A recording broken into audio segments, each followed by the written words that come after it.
Let's try that. I don't know. Keeps kicking us off. So if you were on the live stream, sorry about that. If you were kicked off, hopefully you find us again. Hopefully you can find us again. Come find me. Sorry, I'm not a crazy looking redhead. This is the first time it's done that inside this building with fiber optic lines. Yeah, I mean, we've been driving and going through the mountains, and it's never kicked us off like it just did twice in a row. Starting to feel kind of personal. Yeah, it is. First, you take like 20 subscribers away when we hit 500, and they keep kicking us off a live stream. I think somebody has a vendetta against us. Vendetta? I don't care. Something like that.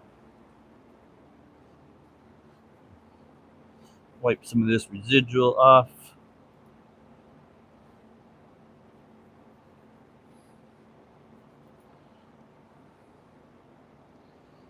There we go.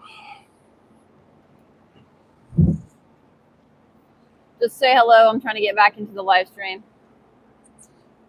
What was that? I'm trying to get back in myself, so. Okay. Well, let me know if you can get back in.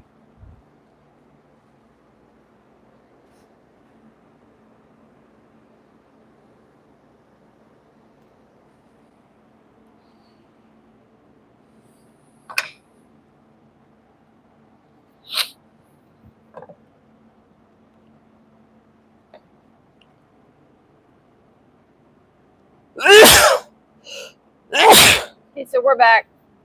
Oh, excuse me.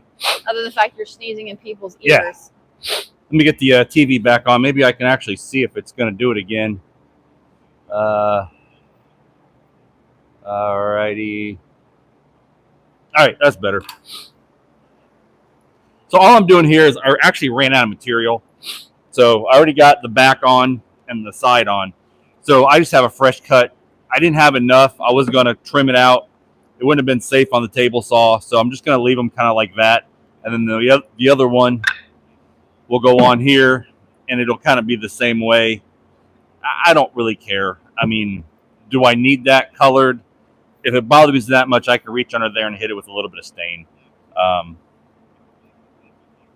don't really think it's going to.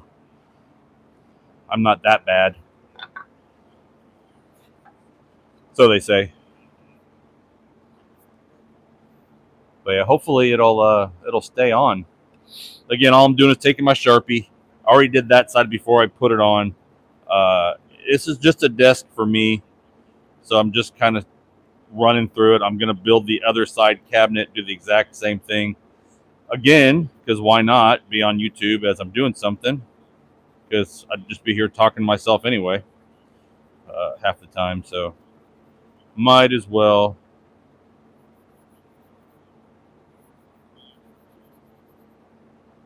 My assistant's over there on chat, so you can chat. Just because I have two hands busy doesn't mean I won't or she won't answer chat.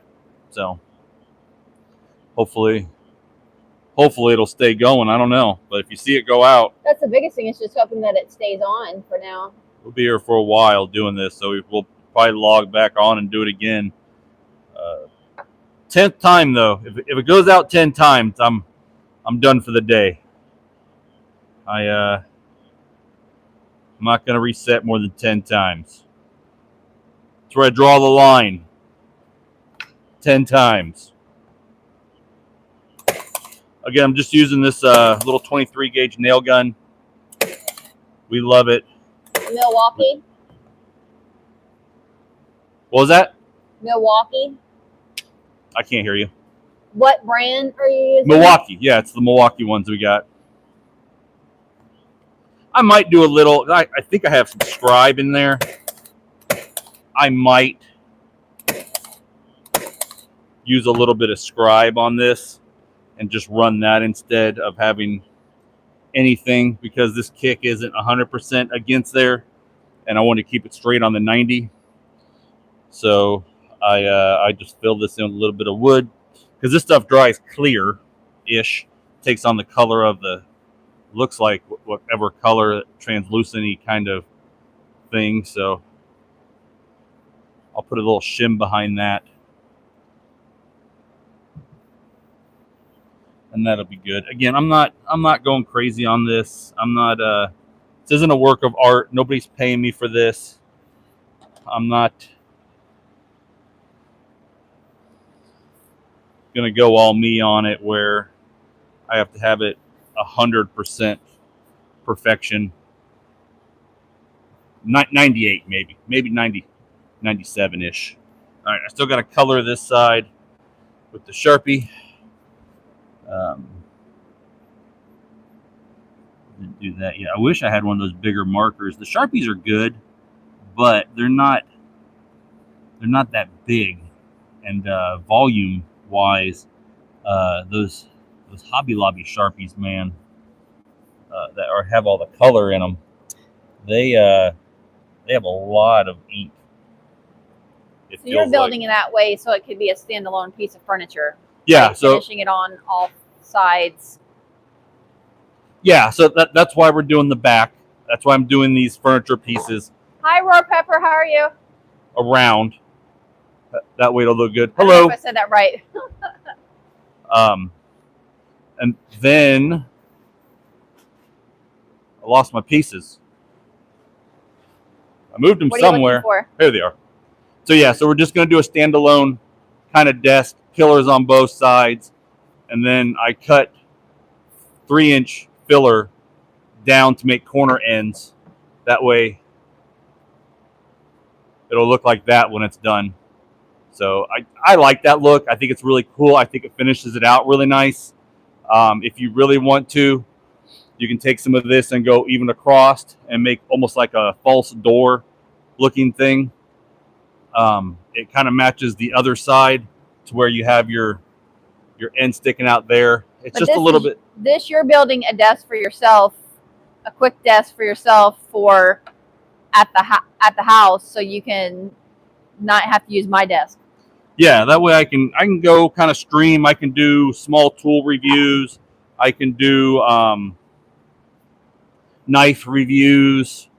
I can just go online and you can look at me and we can talk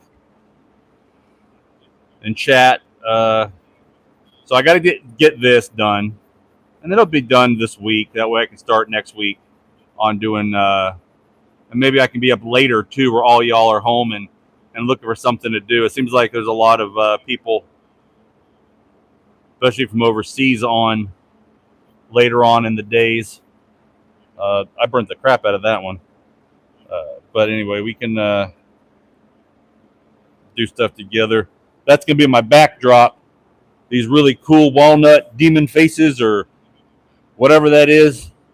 That's going to be my backdrop. Kind of spooky looking, a little bit Halloween-y.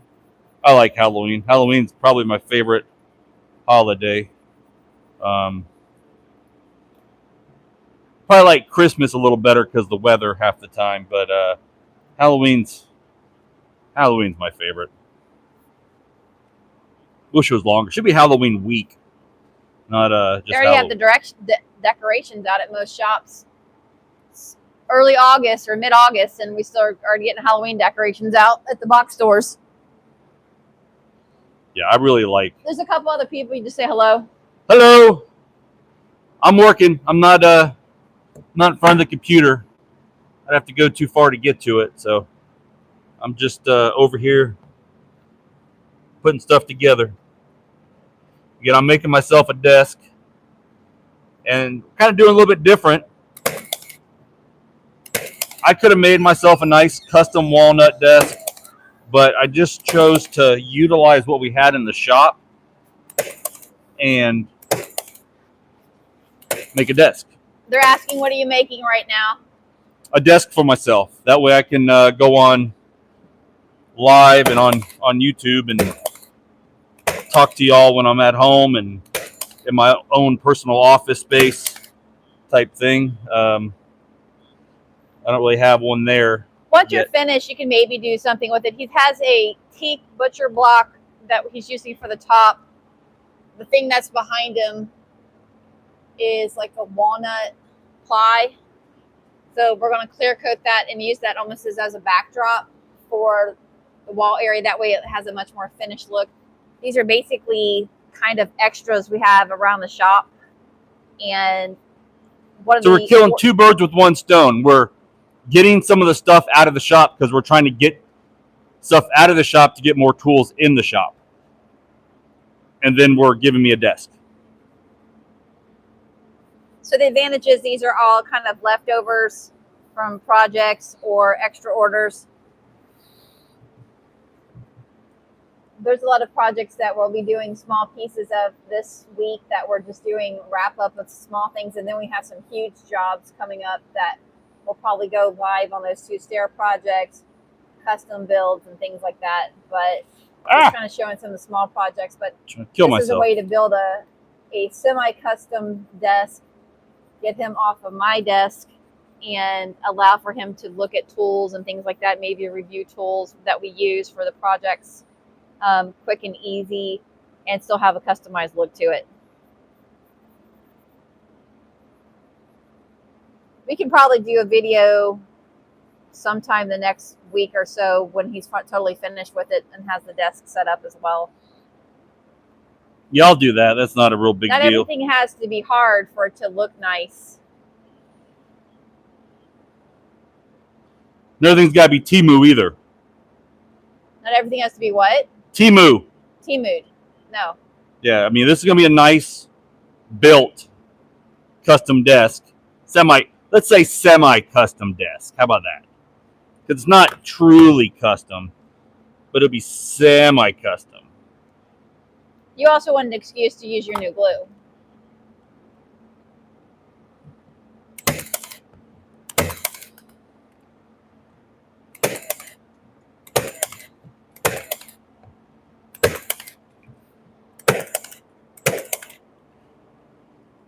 Yeah, so I made a issue, kind of a design feature, and I'll show you in here in a second.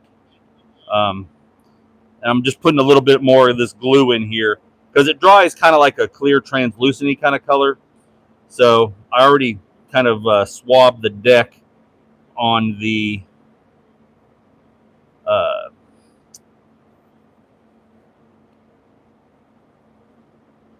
color wise for putting Sharpie in it to kind of cover the look of it all. And then I just kind of hit that glue into the crevice because I don't have any filler yet of that, and all I got is a darker color, so I don't really want to do that. But anyway, we turned a design feature. Let me move the saw fence out of the way. Got to walk all the way around, and even stuff like this we don't usually throw away. This is the in cut of that actual piece. So sometimes this is good for shimmying and blocking, or even if we got to sand it down and paint it for some strip covers, something like that. We'll hold on to it. So I'm going to use a shortage of material to make kind of a design feature. So if you see, I'll go around here and I'll kind of point to it. See that? So I didn't have enough material to make that where the kick would be. Now the kick is colored from the front of you looking at it in the same kind of fawn color. And I'm using my solid surface as a flat, so I didn't really care about leveling up the bottom. Now if we're at a job, I wouldn't leave this gap here because this would be pushed up. Well, I want it pushed all the way to the ground, so I didn't bother. Again, it's my desk. I don't really care. But so we're using that center as kind of design feature. I might do a darker, maybe even like a walnut piece or something like that to fill in that cover. So it's like 6.5 inches on one side, 6.5 inches on the other. I'll have to think about that. But now, if you're looking at it, this cabinet's pretty much done. We're going to put the sides on it, but it looks like a finished desk. Very cool looking, very well constructed. So what we're going to do is we're going to put this little guy right like that.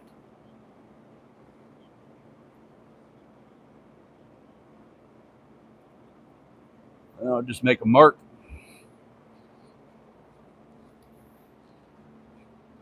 I'm using the Capex miter saw. I don't want to turn you around. You might get dizzy. But I'm using the Capex miter saw, KS120. And I'm just using the laser line. I'll do a little bit shorter than that.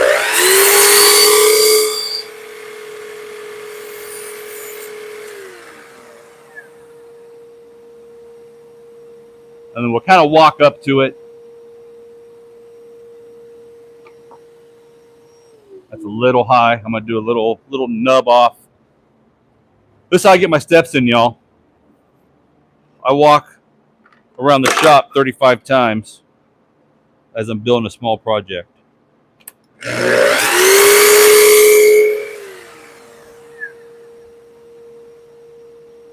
If you're in here and I haven't said hello lately, hello. And that's it right there. Yeah, that's fine. So that'll give us a nice, cool, finished edge on it. It kind of trims out the back. I'm going to use my trusty little glue here again. This stuff is really good. This Quick and Thick. Found it on YouTube, actually. I've seen it in the stores. I haven't got it really. One of the other content creators was talking about it, and I was like, well, I got to try that. It's kind of like caulk. It goes on, and it doesn't run, which is actually really phenomenal. So with this stuff on it, and it's not going to run on me, I can just kind of place it on there. I got a little bit sticking out, but again, it dries kind of clear, so I don't have to worry about it. And then I can just kind of really just tack that high, maybe one over here on this side, maybe a few low, if you know, and that's it. It's done. Finished look.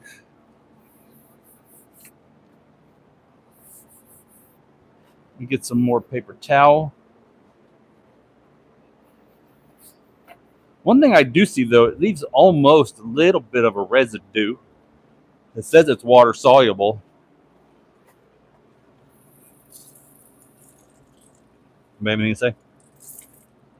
Say it's hello. What's close? Cool. All right, she's answering people on the chat and everything. If there's something really you want to know from me, you probably got to ask her, and she'll probably wave me down, wave me over there. But anyway, I just wipe off the extra, or as I like to call it, the excess, not the excess. But wipe all that off. My fingerprints all over it. Yeah, we'll do something cool in the middle there. I'll have to think about what I want to do. And like I said, if the miter joints bother me, I can always get a little bit of filler. I can probably even use a little bit of this light brown to kind of go in there. It's not really going to matter that much. It'll just make the joint a little darker. You can kind of see that. This is a Mohawk. I gotta get a lighter wood color, especially for this fawn stuff. But this is Mohawk. They make a lot of good stuff. Yeah, see, that's all you need to do. Put a little bit of filler in them. Cleans them right up. Makes them look a little bit better. Just overall. Mohawk makes some good products, y'all. If you're looking at doing some woodworking projects, little fillers and cans of toner. When we're matching up doors on stuff and it's only a one-off, we'll use some Mohawk toner and kind of go in at it with that, and it's pretty phenomenal. And if you want to do even a step further with this stuff, because it's a desk, where that joint is, where that kick hits the side of the cabinets and the back of the cabinets, if you don't want anything falling in there, you can always run some clear silicone in there, or even get some brown silicone to kind of match your cabinet or your color, whites, whatever. You can order multiple coloring, like different colors online a lot of times. But yeah, you could just do that and pick your color, run it in there, and it's super easy, super quick, super good. It's color matched ish, but then you have nothing kind of falling down there, making a mess. So I'll kind of use that. That looks a lot. You can't really see a difference whether from right back here if I were to use the right color or the darker color. Yeah, it doesn't really make a difference. All right, keep going. Same thing. It's a piece of 3-inch. I had actually cut this off a 6-inch, so this one has a little bit different color on it. I'll put a little bit of clear coat, wipe that on with a brush later on. It's not a real big deal. And I got to do this side too, unfortunately, which is kind of weird. I'll do that with the marker right now while I'm talking to y'all. Let me push this big old butt over here. We will be doing some improvements in the shop really soon. We will be doing some lighting changes, which will be nice. We will be moving a lot of the paint stuff and extra stuff out of the shop, which will be super nice. We'll have more room to actually do stuff. This is a pretty big shop. And in most people's mind, a 1,600 square foot shop is pretty huge. But some of the problems you run into is when you have multiple jobs stack up, it is very hard. I could probably fill up a 30,000 square foot shop, but I don't have a sugar daddy, and yeah, I'm not doing that. So we have to work with what we got. But when you have 3 cabinet jobs waiting to go out, a bunch of pews you have to cut into stuff, and a whole bunch of other stuff that you have to do, it bottlenecks you in to where you're basically moving things left and right to accomplish little things. It's very kind of time consuming.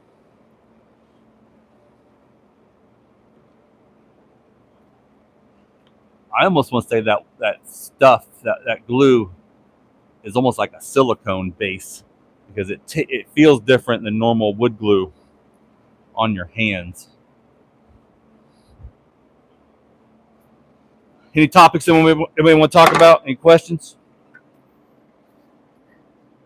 Not at the moment. I'll go ahead and ask again. Even if anybody has a question about some of the stuff that you have. You already talked about what you have coming up, right? Coming up? No, not really. You have a stair project that you have coming up. A stair project coming up. Hang on, I'll walk over to the camera. I said you have just some of the projects you have coming up, even without the upgrades. The church bench seats, which we have a couple of shorts on those. Yep, and we'll actually be doing something kind of cool. Is we're gonna have scrap. I'll kind of pan the camera over there real quick and kind of show you the amount. And the other one isn't even on camera. It's over on the side where I dare not to pick. But anyway, this stuff is all over my shop. So this is the church pews. I got to separate the sides, but I'm going to be using these pieces. I'm going to make furniture out of those. Just some nice little chairs, because it's already got a nice sweep to it. You can see it kind of on this one, how it sweeps in and out, back out. They're really nice. They need me to take those, the brochure and Bible holders off for them, because they have a few that are broke. So I'm going to take these off, and then there's the other one over there. You can't really see it because it's behind the miter station. But I'm going to take those off and then give them back to them. And then I got these 2 already cut off, so I don't. This is basically scrap unless I got to use it for the other one. But the other one's smaller, so I got to take the 2 end caps off. I'm gonna clean that up and round. We just had to cut it down to get it out. There was no way to get it out of the church. So we're gonna be cutting that down, and I might keep that in the shop as just a bench to set up against the door over here. That way, in case I get tired, I can sit in it or lay in it or fall asleep. Don't really matter. But yeah, I'm gonna probably keep that. Make some chairs out of this. Make the 2 handrails out of this, and then the other 2. So It'd be kind of cool. It'd be different. I like doing different stuff. All right, we'll put this on. This will kind of give you an idea of the finished look of the whole kind of one pillar, one side of the cabinet itself, or one side of the desk, as it needs to be. A little bit of feel good on that side. That way it locks it in. We have no chippage. Nobody likes chippage. All right, put a little bit of that up.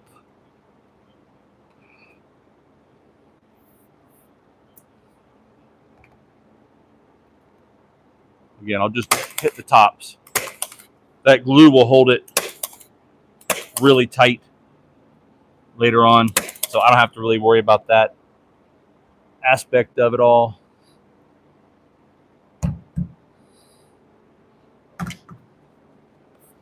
All right, I gotta pick my hammer. I'm gonna choose the Iron Man hammer. Just gotta tap that down just a little bit. See, did its job. Yeah, keep that on the wall. Only pull it out when I need to invoke the power of a billionaire genius. And there you go. There is a custom base, basically. We're going to figure out what we're going to do in here. I'll put this all the way over here, off to the side, until we figure it out. And we'll build another one. But yeah, that's all that I really need to put over there. It'll be fine. Like I said, once I put that filler piece in the middle, which I'll have to think about what I want to put in there. Maybe even a piece of ash. I have some pretty ash that would give it a nice lighter contrast color versus a darker contrast color. Or I do have some slate pieces that I can put over there too. Kind of move this rack out of my way. Racks are always in the way, man. Always. I'm not complaining. Everybody likes a good rack. Yeah, I have some Kodiak right here. Little piece of it. But I can just cut this instead of cutting walnut.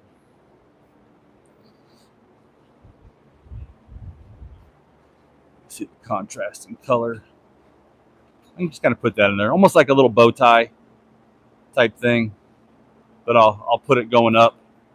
I'll shim it all together, kind of put it out. Maybe I might even protrude it. Maybe put a piece of 1/4 inch behind it, or something, or 1/2 inch piece of plywood behind it, and then this will kind of stick out a little bit on that recess. I'll shave it down to where. I'll think about that. That'd be kind of cool. I might use that. I'll put that over here to be used. But if you're in here, great. Like and subscribe. We do driving videos. We talk. You get kind of both opinions, both views of stuff. We do full-time woodworking and some knife making. We make some tools. We re-engineer some tools in here.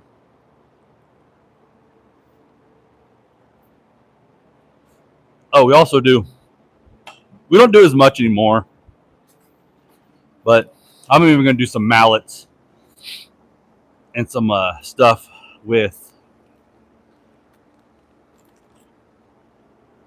We used to do these a lot.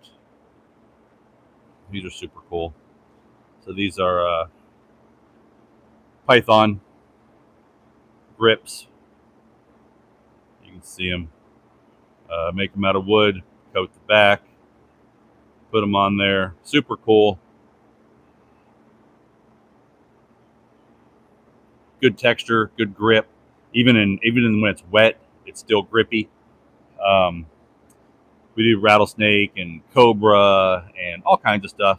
Also, too, we do handle for hammers and knife handles out of these sometimes. I'm gonna make a video too, kind of like how this live is showing.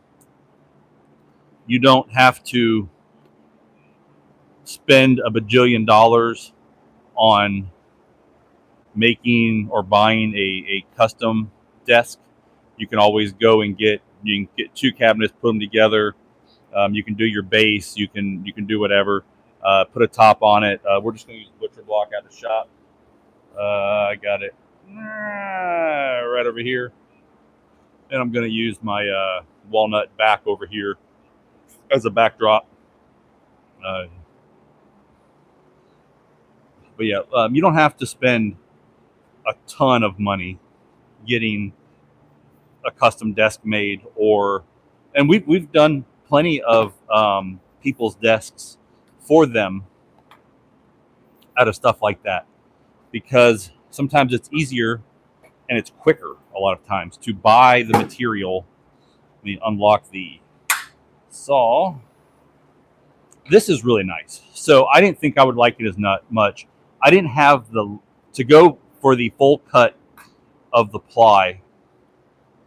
I didn't have, and you probably saw it swinging around here. This is a 5-horse, 12-inch table saw with a custom outfeed out of solid surface. I'm going to do the other side over here. That's veneer. I have an extended leaf, and this is an Oliver table saw. I'm going to do the leaf over here that I can put the more blue stuff on, extend it out a little bit. That way I have more work surface and more guide rail. And then, but I didn't think I would like the saw stop slider as much as I do. I can cut and cross cut things by myself. I can throw a piece of plywood up there and it's stable going across. I can move it around as I need it. I put stuff under it like the Omni cart for countertops and my sandpaper stash and everything like that. It comes out pretty far, but if I were to put a 12-inch slider in here, it'd be way back over here and it would extrude back over there. I wanted the footprint different in the shop, so I had to leave it like this. That way I have plenty of room to work around, and my miter station's right behind me. I'm basically butt up against my miter station.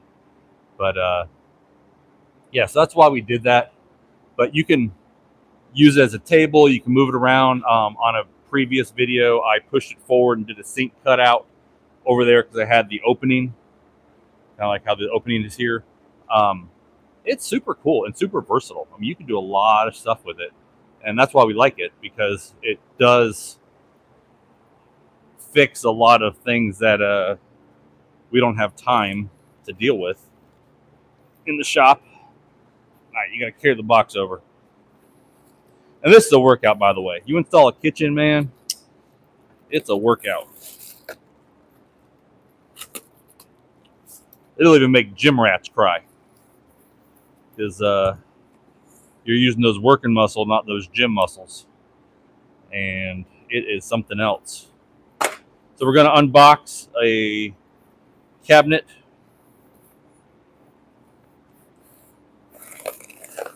In the box, it's how most of these come. And even some of the suppliers that you don't know that they get shipped out wise, they come like this too, just somebody else puts them together. A lot of times either the cabinet shop will do it, or the distributor will do it, or they'll have a third party that just puts these together for an overseas company to supply. You have the sides. There's the veneer side with the UV1 coated. In fact, this is theoretically UV2 because it is finished on both sides ish. I'm leaning that back to under my saw. I'll do a magic trick later as I pull it out, the panel. I'm gonna pull the panel out, guys. All right, got the bottom. Put that over here. Got the shelf, which nobody likes the shelf. I'll probably put the shelves in for now, but I'm gonna probably make two door opening pullouts in that for myself later on, because who doesn't like it? I do. I like it a lot. And if you have it, you might as well use it. There's the drawer bottom. Here is face frame and door. And a whole bunch of other stuff in here. These are mostly drawer parts that fall to the bottom, and you got to go after and get. So I usually try to move everything aside and just kind of slide it out on a work surface. I used to cut the boxes all open, and that got kind of tiresome. So now you just kind of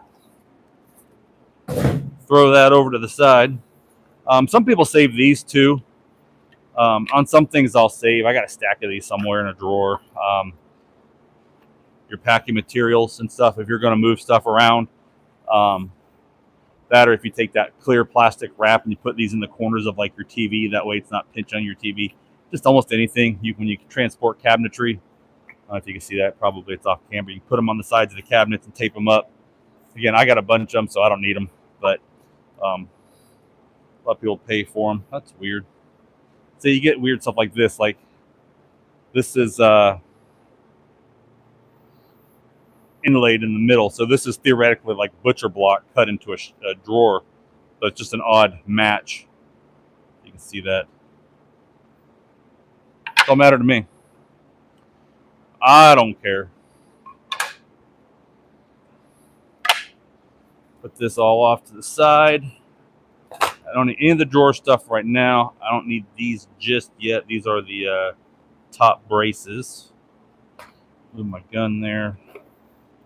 Open up my glue box. Using hot glue too, instead of just the tight bond here.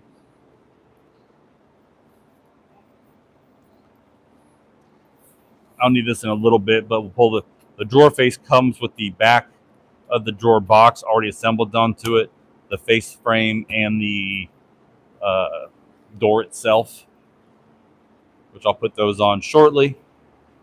I have them over here laying off to the side.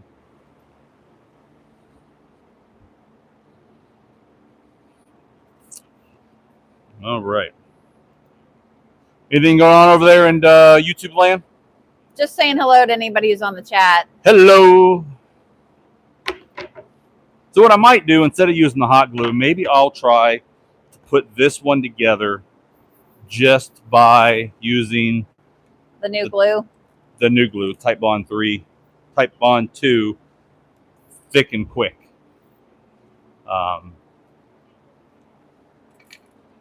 It'll probably be just fine because of it's theoretically doing the same thing. Now I'll still use the glue guns for a lot of stuff. The super bonder glue guns. Actually, I just found them at Ace. Ace, they don't sell the ones I have. They're a little bit higher end construction ones, but I was surprised they actually carried that brand. It's a very good brand if you're in the market for a crafting glue gun, or if you want to go out and get the other ones like I have. They're the more expensive ones you can buy on their site or the Amazon stuff, but they're super bonder. They're in a bunch of my videos. We use them to make templates for stairs and countertops and other things like that. They really work very well. I mean, like very, very well. Now, the difference with this stuff is going to be the setup time. It's probably going to be a little bit easier to get into the cradle, and you won't have to worry about, oh my gosh, because right there the glue would be dried, and it'd be like, if you're not in the cradle of the rabbit, you'd be like in the dado, you'd be freaking out by now, because you got to peel that apart, and I'm just a little tiny bit off on this bottom. The bottom is more important than the top, because the top doesn't really have a whole lot going into it versus the bottom. The bottom has the bottom of the cabinet versus the top just has two little kind of... am I talking about cabinetry?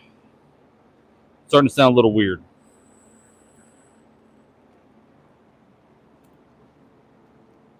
It's got these little things that go in the top. So, but the other one has the base on it, which you need to line up. And these are just 1-inch screws. They just get screwed in. They're pretty much just to hold it together. And then if you really want to, you can even take your nail gun and fire you off a nail or two in here, just to kind of hold it together. And again, these are 23 gauge nail gun, or 23 gauge 1-inch nails. I popped out the bottom there. This is in the bottom. It's not going to be in the frame, so it doesn't really matter. I'll hit, maybe, see, popping out again. I just don't have the angle right. I'm not really down low, but yeah, that's not good. Going at it all wrong. All right. I try not to spin it around too much when it has a finished side, especially if it's not going to be covered up in a panel. I do the bottom piece over here. Put a little bit of glue, or the hot glue. If I'd be running the hot glue, I'd be running this in here. And again, you only have seconds with the hot glue. This glue is a lot more forgiving. You have probably 4 or 5 minutes, maybe, give or take. I haven't 100% had an extremely amount of time on this stuff. We got this earlier in the week, I think.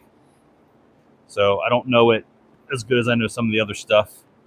But all right, so if you have a 23 gauge nail gun, what's kind of cool is when you put your sides and backs on, all you really need to do, instead of trying to hold it, and some of them have screws you can put, this one does, in the back over here. I don't think that actual cabinet did, but anyway, you can take your nail gun and just pop you one in there.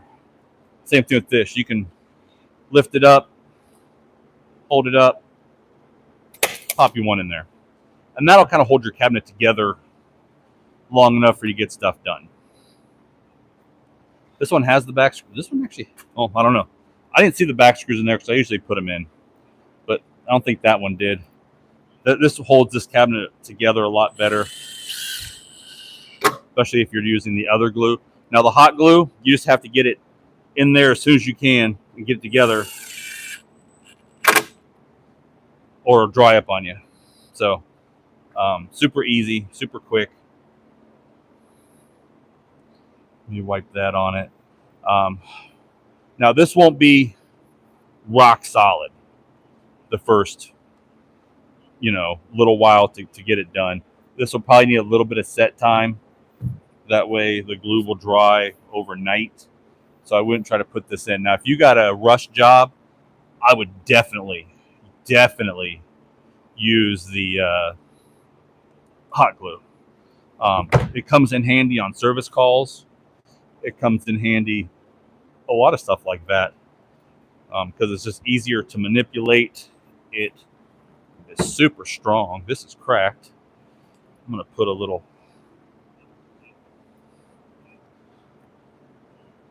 Sometimes these are cracked. Either I do them, or during transport it happens, or during taking it out of the box or putting it in the box.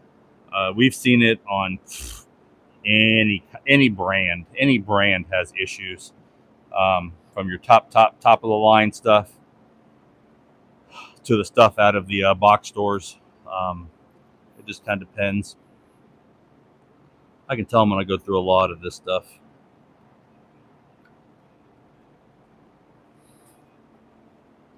And then I put a little bit in the dado, run it through, and I put it on the other end where this is going to be setting on top of the rabbet. That's all you need. I wish this came in the other cap, but I get that it has to have a ketchup nozzle on it because it's thicker. I just don't like the ketchup nozzle. I like the other glue spouts, I guess you'd call them, or glue bears or honey bears, or I don't know, something like that. So yeah, you can get that pushed down, no problem. Get it glued in, no problem. Yeah, it seems like it's pretty good and easy. to get that to set down the right way.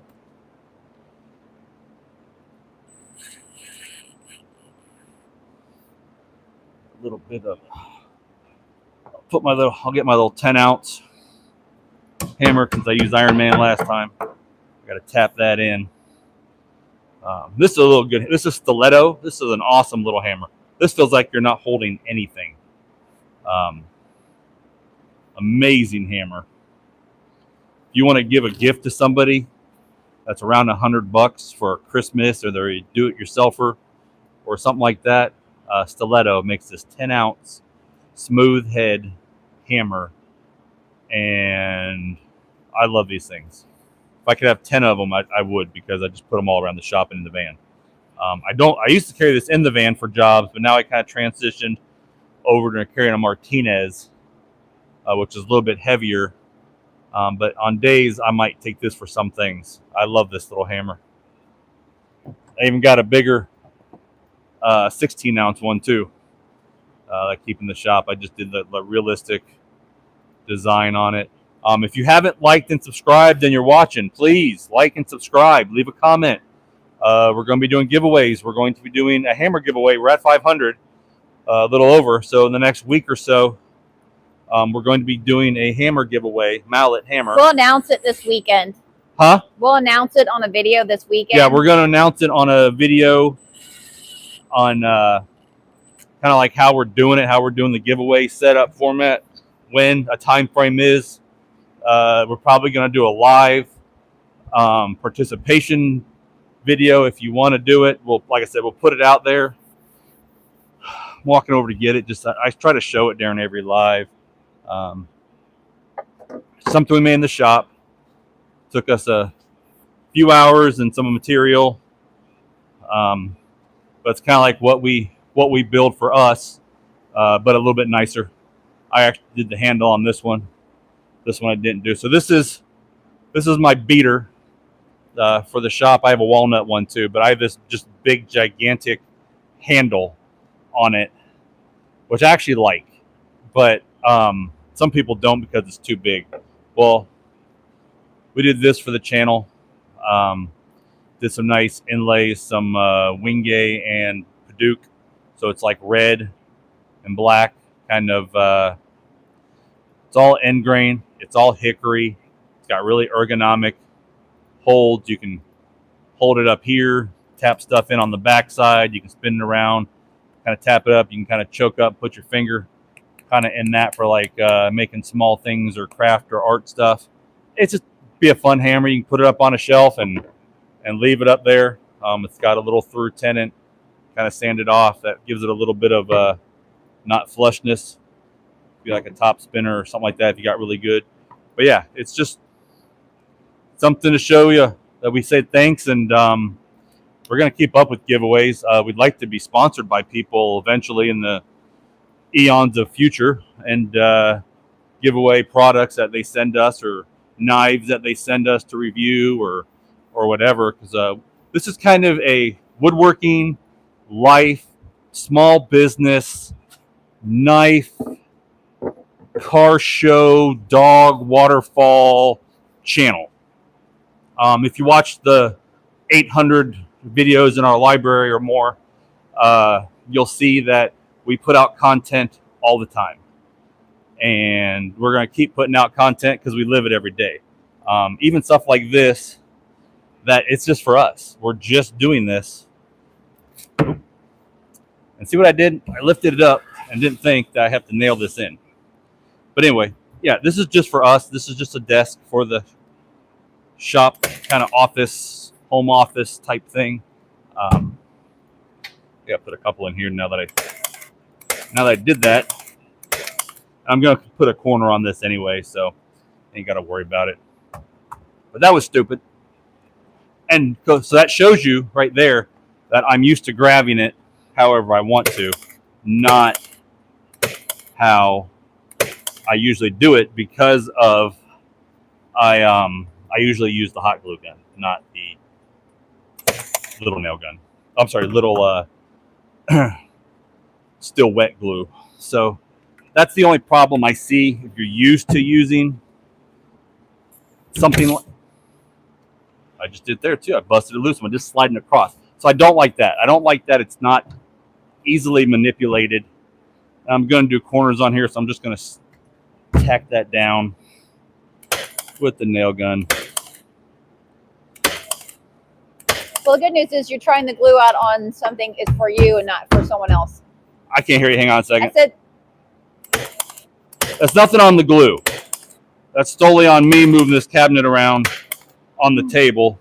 I said the good news is that while you're trying it, it's better to try it on your own stuff than someone else's. Yeah, like I said, we just got this glue in today or this week. I did a test piece of it earlier. It's in a short video. Put a couple more nails in. I think you could never have enough of those pen nails. I could buy you 10,000 a year and you would still use them. Probably. I like these things. So, yeah, you just never know what your real life scenarios are going to be. These little nails will hold together. These are 1 inch. I'm going through 1/2 inch ply, so it's a 1/2 inch down. I'm going to try to kind of nail this in. There we go. Because I'm putting a skin on that. That just sucks. I got to be careful. I don't like being careful. Yeah, sure. Just put it over next to my other offerings. Thank you. Yeah, I guess that's the only downfall I see about the glue is you got to kind of use your brain and make sure that you're not moving it around. Now, I did the face frame on the other one overnight. I came in, I did test piece while we were in and out of the shop, and then I ran the I'm doing the corner covers anyway, so the corner nails aren't going to matter in the end result. But anyway, I did a test piece and I liked it, so I don't have to worry about that.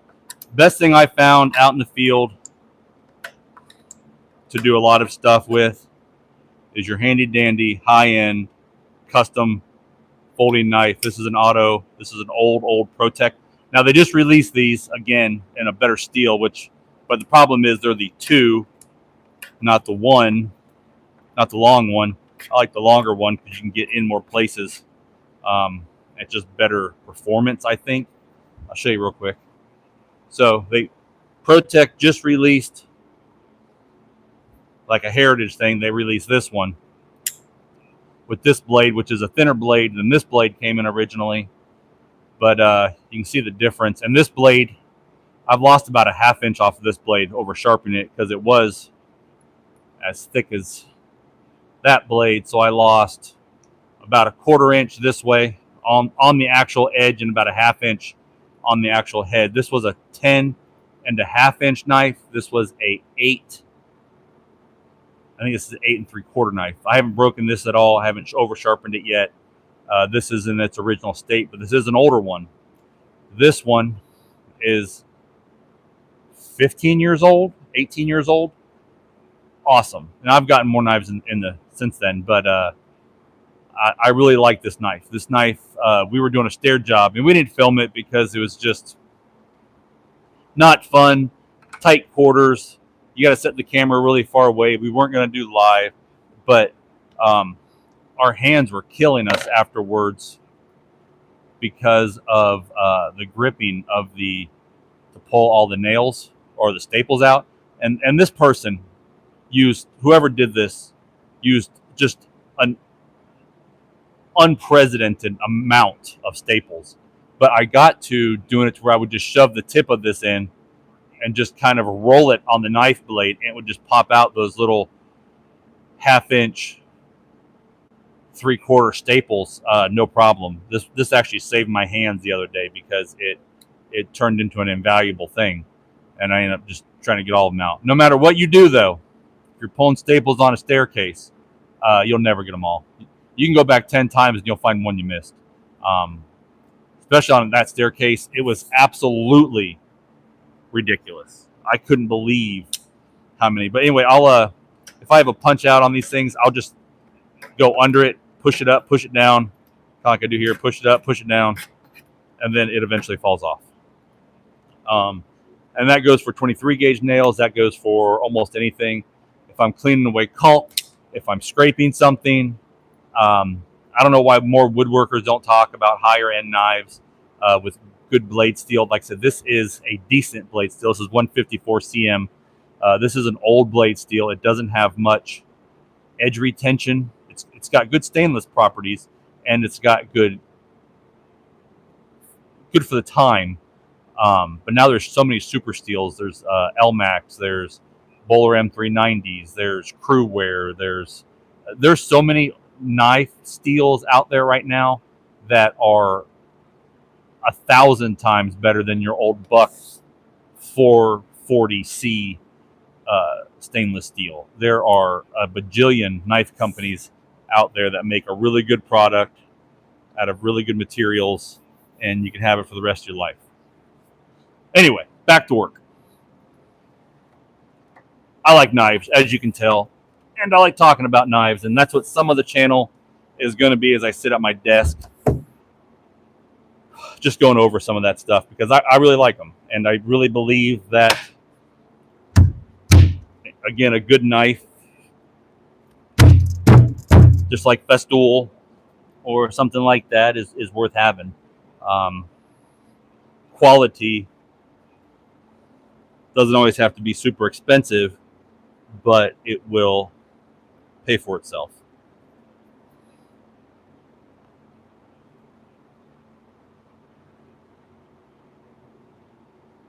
Now, I don't think quality equates to everything just because it's expensive.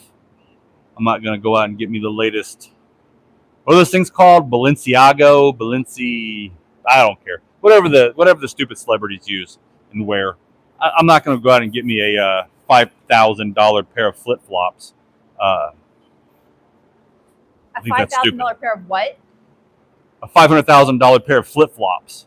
It's still a flip-flop. It's still a sandal or a shoe. It's not worth the ridiculous money people. That's not what I'm talking about when I say quality. I'm talking about quality as quality goods or not quality. Like your Tractor Supply pants. No, Tractor Supply pants are good. Or is it Rural King? It was Rural King. Rural King split on it in a day. Utterly pissed me off. It didn't just piss me off. It ripped literally from my nuts to my knees. And I was walking. Luckily, it was, 4th of July? 4th of July. It was 4th of July weekend, and there was nobody on the job site that we were doing. You only had them on for like an hour. Yeah, I had them on for an hour. I just literally, the work truck, the van, is about 2.5 feet. I just literally stepped up, like I always do, and it just ripped. There's a really cute video on that too. Short on it. So there's a video. I wasn't extremely kind about it, I guess. I was pretty annoyed on it. Now, if you can drive, not like that. You can drive your nails in to unfinished areas in different angles. I mean, sometimes you will have a pop out or a blowout or a twist, but I like to, at least, if I can put a nail in it, I like to put a nail in it. So the only difference on that one was put together with glue. This one was put together with the Tight Bond Quick and Thick. I like the hot glue for putting cabinets together better, but I do like the Quick and Thick for the face frames. And I'll kind of show you a little bit. If I'm putting the face frame on, give me 1 second. I got to get it out of this plastic here. I just use my knife and I run along the rabbit. I'm sorry, dado. I'll call a dado a rabbit. I'll call a rabbit a dado. You never know. Tomato. I like to keep you all on your toes. Tomorrow we're going and to do some alterations on some stuff and to put a vanity. I do a vanity top change out. The one that you saw in the video earlier this week, which was probably 30 videos back by now. So all you got to do with the glue is literally just put some glue down and pop it on. And that's pretty much what I'm going to do. That way I can kind of shift gears and do that. I'll just put a couple nails in here. I'll show you the other way of doing it, because I mean, again, this is for us. But if you're doing it, if you're putting cabinets together and they're going to be painted, or if I even said hello to you, it's because I'm not watching the live right now. We do have somebody on it, and they're probably commenting as you put stuff on. But I'm not watching it. It doesn't mean we don't care. If you have anything you want to talk about or know about as I'm doing something, just let them know, and they will let me know. Hi, Finding Me. Woodworking. Hello. How are you? If I can hear them talk, I'll say hello too. Welcome in. I wondered if a few people Welcome would in, have like, lunch. subscribe, all that fun stuff. We do all kinds of just different, weird, cool builds and service calls. And so 23 gauge nail gun. I just put the softer glue that doesn't immediately set. All you have to do is take your little nail gun, pop you a little tiny hole. You can't really see this to the, not naked eye, but the your eye exactly. And sometimes you have a blowout and you got to redo it. One thing you want to do is if you have a blowout behind the face frame, at least tuck it back under the face frame, because that's probably where you're going to grab it if you're carrying this thing, and it'll stick in your hand.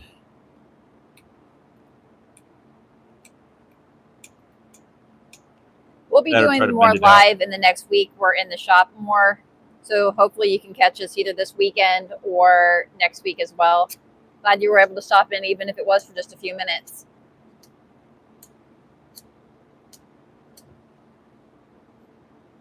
Are you talking to me? No. Okay. Hey, Not So Ordinary. Welcome back. How are you today?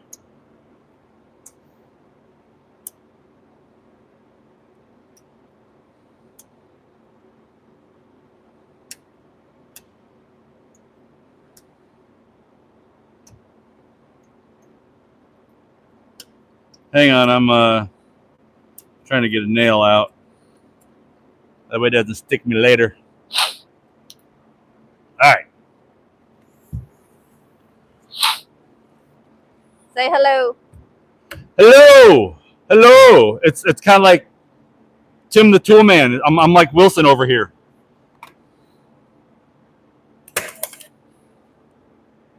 Glad you were able to come in and say hello. Lots of people on their lunch breaks.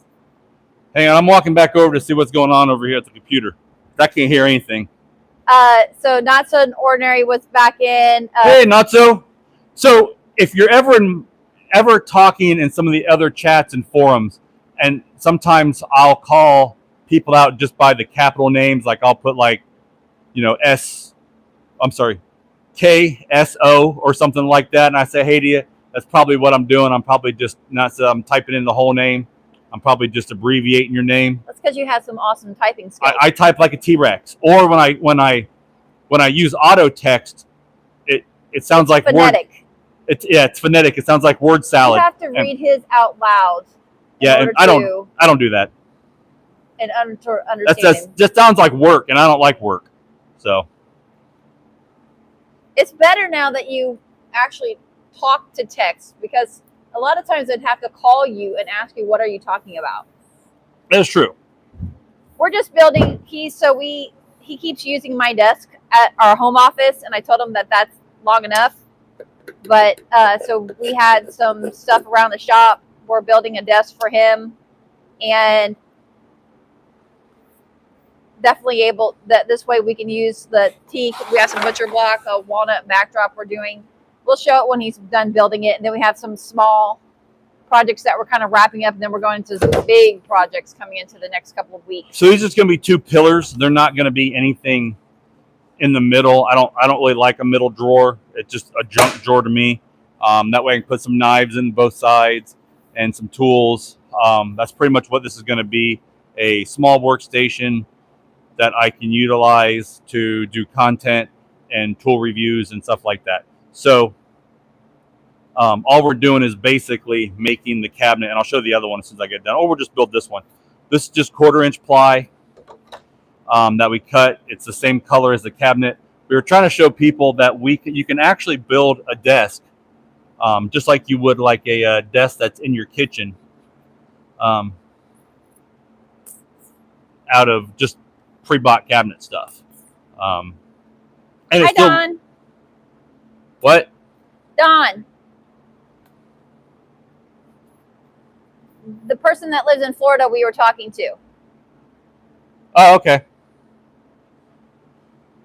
I don't miss the weather there by any means. It is brutal.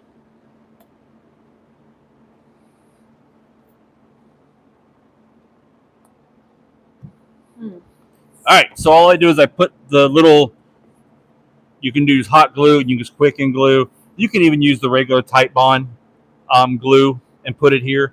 And then I use the 23 gauge nail gun again and just pop you some. How much fun was foaming the ceiling? Not Hang as on. fun as the insulation that fell down on top of this. What was that? He's asking how much fun was it foaming the ceiling? Not as much fun as when the insulation fell down on top of us. Yeah, we just put a recent video up. If you scroll back through the shorts, I just cut something. It's to a song, but it shows the progression of this shop. The other shop in Florida, you'll see a lot more. There's actually a shop tour in the lawn stuff. It's one of the first thing we put up this year in February, like February 1st. That was one of our first videos. One of. But this shop, we had it. It had regular insulation in it from the mid 90s in it. And it was okay, but it was kind of gross. And the shop was closed up. We went to Florida to do some custom jobs. We thought that we would be there for a few weeks. Had some people here on and off through that time period, but not the whole time. It was more like part-time. When the shop was closed, we came back and the insulation had already was starting to come apart when we got in the building. But after that, it started to fall pretty progressively. It started coming apart at the seams. We had a company come here so that they could fix it. That's what their specialty was. Didn't quite work very well. It actually made it worse. We came back in overnight. Multiple times. 3 times, I think they tried. So, and we're trying to make money. Working multiple times of tearing your shop down and putting it back together is a nightmare. Go ahead. I don't see it, Don. You might want to try it again, or tell me like the prefix I can look for. Maybe I can search, or we can do it again at the end. I can maybe send you a direct message or something like that. What is it? Don, with the pictures, Don was going to send us of the stuff he does that we were cool. going to feature on it. But so anyway, 3 times it fell all over all of our projects, all over everything. Half the ceiling fell down. So the 3rd time they fixed it, it actually was the worst it's ever been. And this was peak heat. This was last July. So we had to take the entire building apart.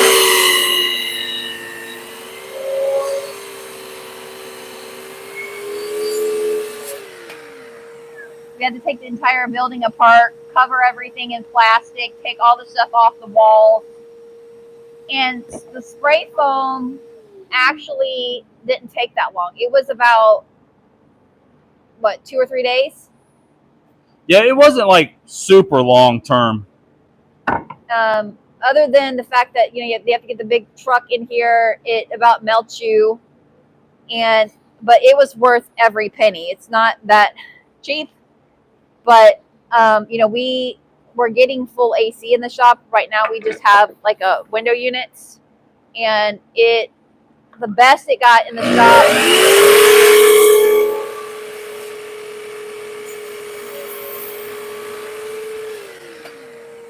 The best it got in the shop before the spray foam was in the peak summer was maybe we could get it down to the mid 80s, the low 80s because of the insulation. Now we can get it down to 72, 70 with just the window units. So we're getting a 5-ton unit put in here, and so you can only imagine. Basically, we could go ice skating in here at this point. So it's a pain. It was, about, I don't know, $10,000 to $15,000 for the whole building to be spray foamed, and but it's worth every penny when it comes to keeping the building stable. Yeah, we do this as a business, and you have to want to actually go out and produce in your business. If you're not willing to go out in there and well, we were, and we did every day work out in hot shops, but you get so much more done. You can do such a longer day, and you're not so stressed and fatigued by doing stuff like that if you have AC and creature comfort. Go on. So anyway, it took about 2 to 3 days for them to get the studio, or I'm sorry, we'll get all the spray foam in. And then, so we were down almost 6 weeks between when the insulation started to fall and when we got the spray foam put in. They did a really good job with the spray foam. The only issue we had after the 3 times of the first company trying to fix it, the guy who did a really good job with the spray foam, somebody brought him a Dr. Pepper from McDonald's. We had all of the security cameras and the exterior cameras for the shop in this one Rubbermaid container. Well, he set his Dr. Pepper on top of the Rubbermaid container, and it bled through and soaked, because it was the biggest cup you can get at McDonald's, and it soaked through the bottom of the Rubbermaid container because it was on its. He had kind of turned it on its side. Well, be honest, there was probably a hole or a crack or something like that. Right, but he sat it on the most expensive got knocked box over close to the front door, and it soaked and left about a half an inch of Dr. Pepper. I mean, the worst container he could probably do if he did. It's like, and it ruined all the camera equipment, so we had to replace all of that. It's like Murphy's Law, right? It was good times. What was that? It's like Murphy's Law. If it's going to happen, it'll happen to that or whatever and whatnot. Yes, it's a big difference in the temperature when you're, when you huge. are in this building. It not only does it keep the humidity level at about 40 to 55% and keep the temperature constant in our comfort level, but it's worth every penny. It paid for itself, in comfort the first couple of months. Yeah, it's night and day difference. I mean, we can be in here talking. We do have a fan circulating the air. That's why I can't hear her from across the shop. That's why I got to walk over to hear a conversation or something. But other than that, great. But the guy with the spray foam, it was just an accident. Those happen all the time. He covered it, and we were able to get the cameras back up within like 48 hours. So it was not it was a problem, but we were able to get it fixed and back up and running. Oh yeah, no, it definitely goes wrong. Like we don't do anything half-assed when it comes to if it's going to roll downhill, it's just going to be a full boulder, full-on avalanche at that point. No Temu here. Yeah, why not build character? That would have been fine. We could have almost handled it if the insulation had fell, say, like October. But no. It has to fall in the middle of July, and the hottest part of the year going in July and August. Just for giggles.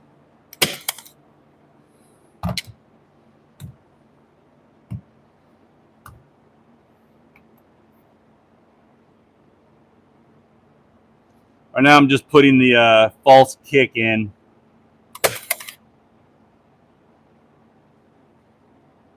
So Dawn, if you don't have that one, I updated our email to realisticwoodworking@gmail.com. You can try that one and I'll check it later. It just seemed easier.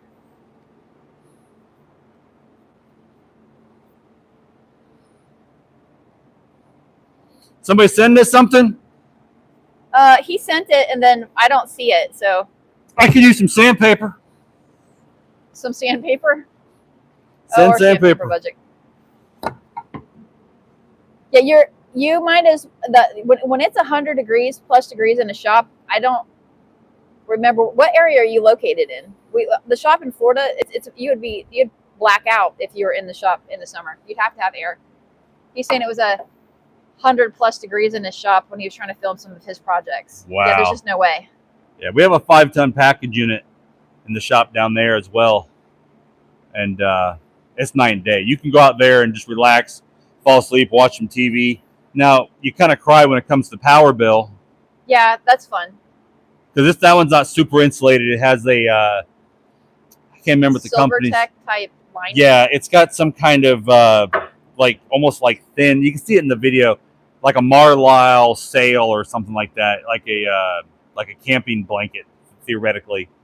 It's a thick canvas style insulation that tacks up. It's super good. I mean, it does significantly hold the temperature. Tremendously different. And they make even a thicker version of it, but it's fantastic. If anybody's interested in that, we can maybe get the information and do a thing on it. But it basically just comes in like rolls and sheets, and it's like as thick as cardboard. And it goes up. You just tack it up, or you screw it into your purlins or your wood studs, and it'll change the temperature a lot, even if you have like a smaller unit in there. The biggest. So we're getting like a larger building that we're going to put in, like he was talking about, for overflow and like a more finishing area. One of the first things we're doing before we even put anything in is insulating it, because like we were saying, that you can put a mini split system in there, you can put a window unit in there, and basically all the money you're spending on the air conditioner, it's comfortable while you're in there, but you open the door and you just basically, what is it, letting all your money just basically fly out the door. With the insulation, like we were saying, it stays very consistent in here. And this is, a metal building. So it definitely keeps it was worth it for sure. You're in Chicago. I mean, we'll take extreme swings in temperature. I mean, the fall and stuff like that, we'll probably still run it that way. It's more even temperature, and we don't have the humidity issues or anything like that, and especially in the extreme cold. So even like where you are, the cold can be just as bad as the extreme heat. He's in Chicago. Yeah. Well, it's too. It'll cut down the temperatures difference in the wintertime too, and all the humidness that comes from the temperatures changing and the ground temperature changing. I would almost say the insulation is more effective with the heat.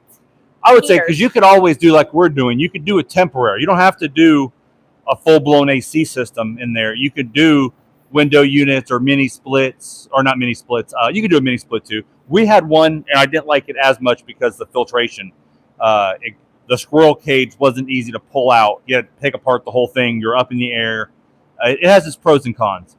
But even the little roll-up window units you got to vent outside, those are worth it too, because you can always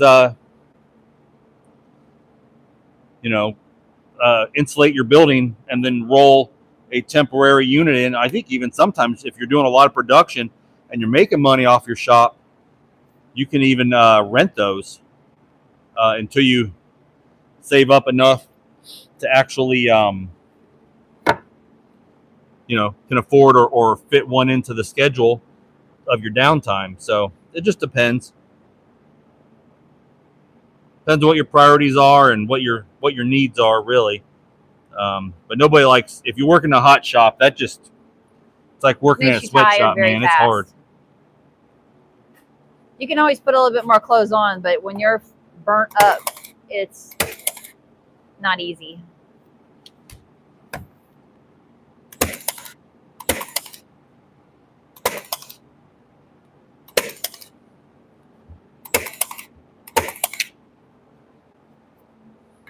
We're also trying to find ways to have internet, like when you're going up in the mountains, like the Starlinks.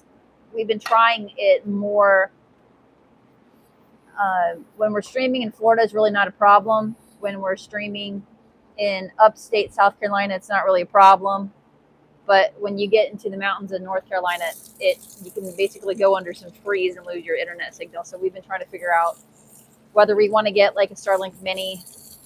That's another expense, or just kind of try it and see how it does. Yeah, it is kind of fun driving and talking and chatting. But we did one recently through Lake Lore. We were leaving a job, and it was cutting off and on all the time. So if we had a Starlink, it'd be a lot better to do that with.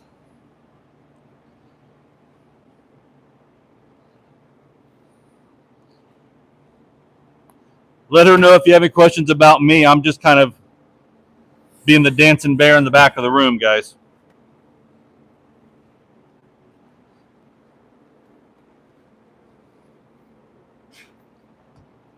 The audio might be a little bit off. I think that, I don't know if it's if you move it or what, but sometimes it's a little bit off.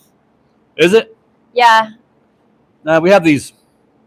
I didn't go crazy because I didn't know how my YouTube career was going to be.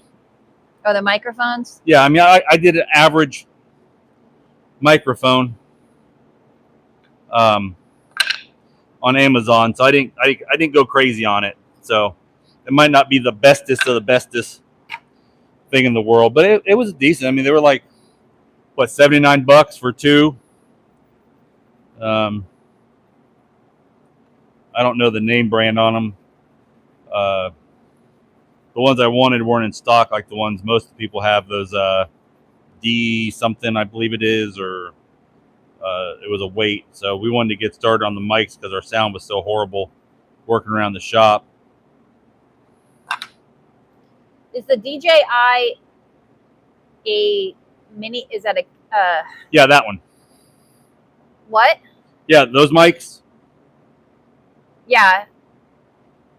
He's saying he went with the DJI only because it was able to get the minis on sale for $80.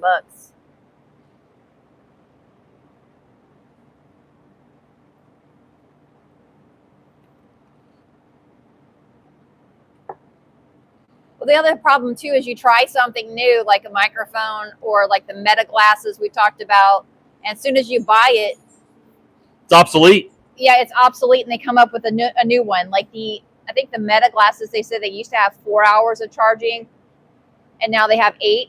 So you almost want to wait for at least the 3rd generation of something before you go ahead and purchase it.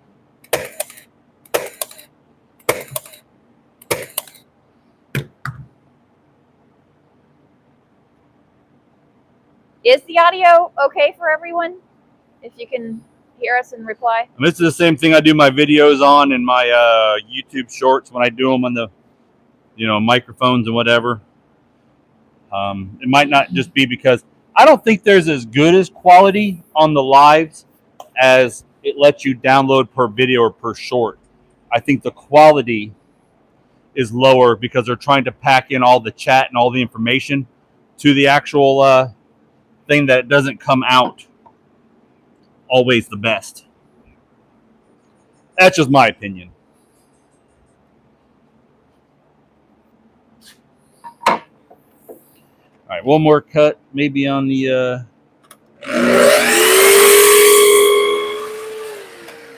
Apex KS 120 miter saw.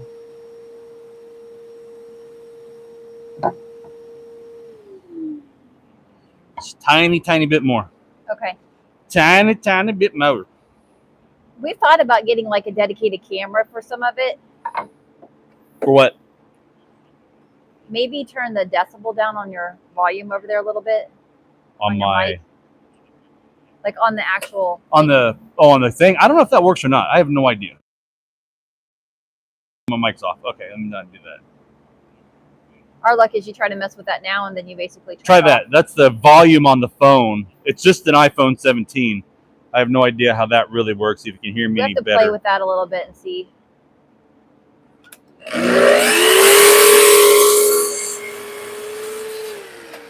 Yeah. He uses like a Canon camera. I need to get an intern, and the intern does all this technical stuff.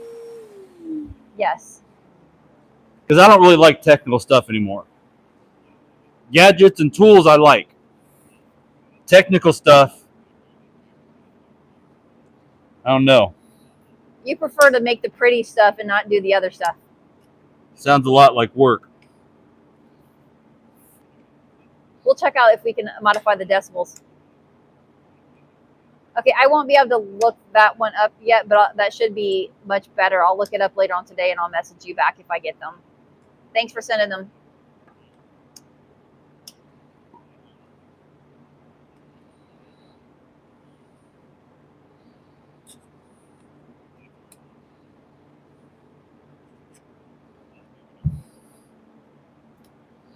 A lot of the stuff too, you're trying to make it cordless or wireless. You don't want to be walking back and forth on wires and cords.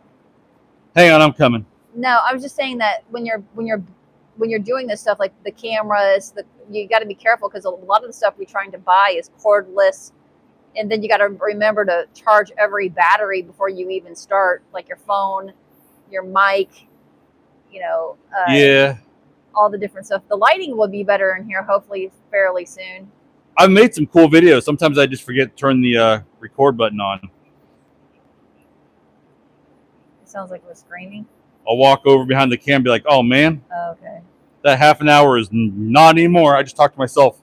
I talk to myself anyway. It's because he has the fan on.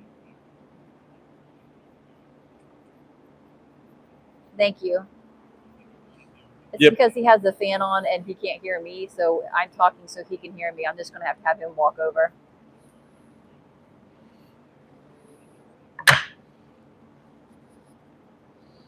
I'm going through my glue, man. When we didn't have the AC on, we had, I think, 6 shop fans at one point in time in here. It sounded like you were inside of a jet engine. You'd have to wear earplugs. All right. It was so bad.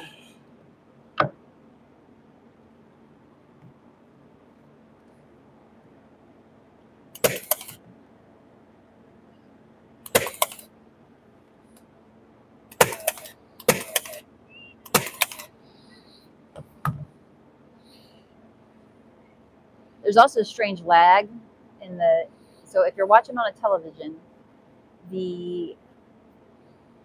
there's about a 5 to 10 second delay on the chat. So, all right, we got one more piece to kind of glue up, and then I can do the upper parts. Okay, we'll have to look at that. Canon camera, I'll check that out. Thank you.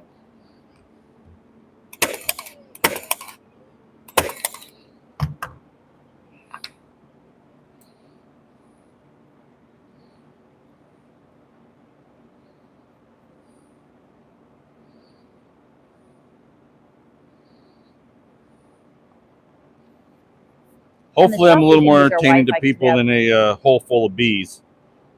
Wi-Fi. But you never know.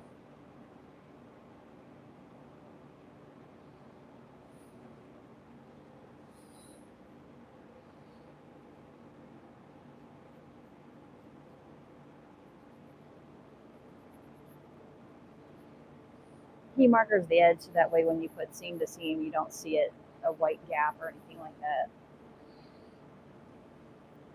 He has a marker budget too. He found a section at Hobby Lobby for art, and he'll go in there and about buy every color under the rainbow just for Hobby Lobby. We used to have Office Max and Office Depot, but they don't nearly carry the colors that Hobby Lobby does. I guess Joanne Fabric might be another one. The only woodworker in the world that goes and buys $80 worth of markers out of Hobby Lobby.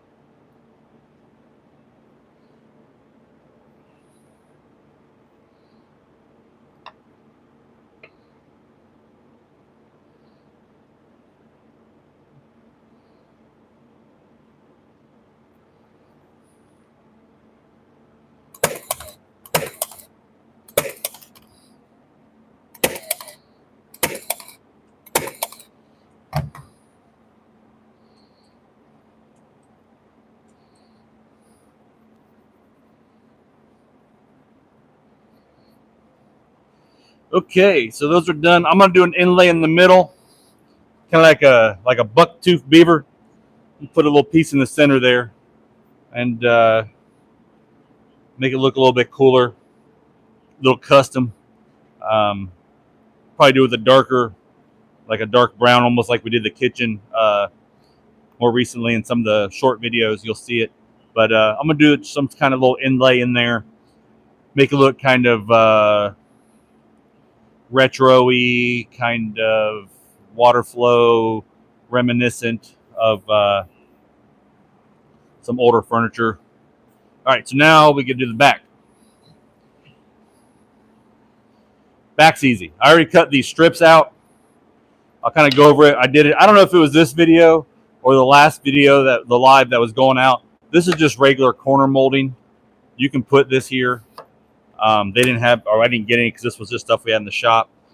So I took some 3-inch pieces. He's asking what's your favorite wood to work with. Hang on a second. Let me. What's What was your favorite wood to work with? What's my favorite? What? Wood to work with. Wood to work with. I like walnut.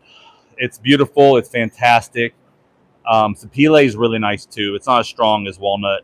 I like walnut, and then I like Bacote, which Bacote is a South American hardwood. It's really expensive, and it's not good for everything because it's kind of brittle. And I really like. I have a little letter opener here, which I'm actually going to bring up in another video. Super sharp. I made it probably 10 years ago or better. This is Ligma or whatever it is. It's an ironwood. It's like a green colored ironwood. This thing is like almost sharp enough to cut paper, but it splinters. That's the problem. I just did it. It was something kind of fun. It was a little scrap piece of wedge I had. It was almost in this shape, so I just made a knife out of it.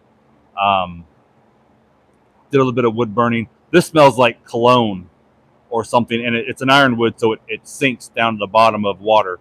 But it's super cool, very neat to work with. Like I said, it smells almost like a cologne or something like that when you're working with it. Bacote smells like pickles to me, so that's why another reason I like working with Bacote. But wasn't there a type of wood that you cut and you said it almost made all of everybody's eyes burn? Oh yeah, well that was just a rosewood. I think it was just a rosewood. It's rosewood and a bunch of other wood. You gotta be careful because especially turning, you'll get a pretty wood and they won't tell you at the Woodcraft or Rockler or whatever. There should be warning labels on them, but a lot of wood pretty much falls in line with like a poison ivy and poison oak. So it's some of the more prettier. And I don't know all of them. I don't, I know like lacewood and snakewood and all those kind of stuff if I'm looking at them. Purple heart. There's a ton of beautiful wood that I don't even know or never worked with. I would love the opportunity to try to make some stuff out of them. But yeah, when you're doing some of that stuff, some people are allergic to others than other people are. But you gotta check and do your research that it's not part of that family. Because if you're doing a lot of it, it gets in your lungs even a little bit, or gets on your mask, or gets on your clothes, and then you go home even, you'll break out in a rash, almost like you would poison ivy or poison oak. And if it gets in your system, it could cause major coughing. Actually, our buddies over at Night Owl, he did that. He got a handle material from somebody, and he forged them out a knife, and then he went to go do the handle scales on it. Actually, I do have a piece of Bacote. It's on the. But anyway, he did that, and he was out of work for like a week. This is the 10,000 subscriber giveaway knife. Well, you gave him the metal. Yeah, so I gave him the Raindrop Damascus blank billet, and I did the design of the act, and I gave him the Bacote. So this is Bacote. But yeah, I did the Tonto large chopper, harpoon, super ergonomic, You know, you can really get in there. Camp Knife. This is the 10,000 subscriber giveaway. If you have a chance to check him out, his name is Jordan Jackson. He has a forging company. They do classes in Western North Carolina. Super chill guy. Really chill guy. He won Forged in Fire, if you've ever seen that show. Making a fireman's axe. Fireman's axe, yes. And he actually still has it. They gave it back to him.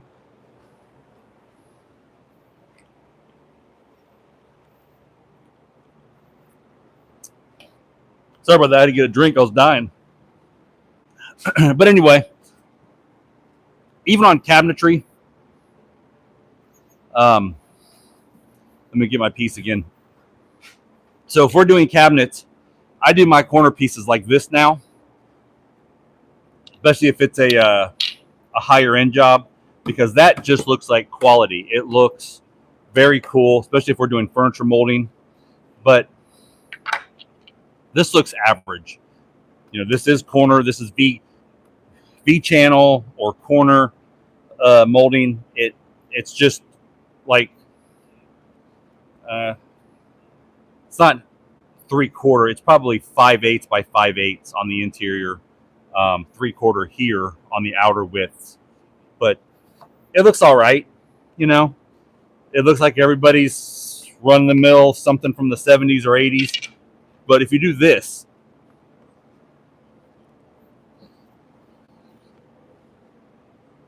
it looks like the same profile here in the front. It mimics that.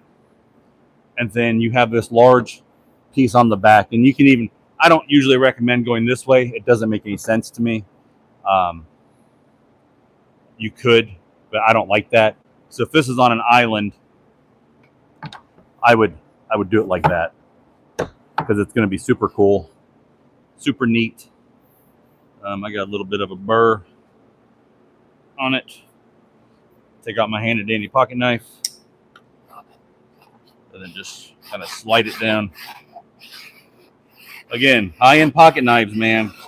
They're where you want to be if you're a woodworker or a hiker or anybody on the planet Earth, because you can do so much with them.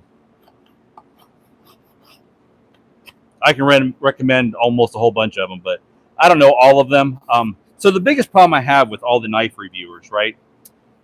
You can review a knife, you can put it on YouTube, you can do all those fun things. But my question is it worth a crap? Is it actually a valued knife, or is it just something that looks pretty in your pocket that you can talk about at parties? You know, that is, you know, to be or not to be the question. So one is creature comfort. Does it feel good in your hand? Is it the right size for you? You know, kind of like the life story, right?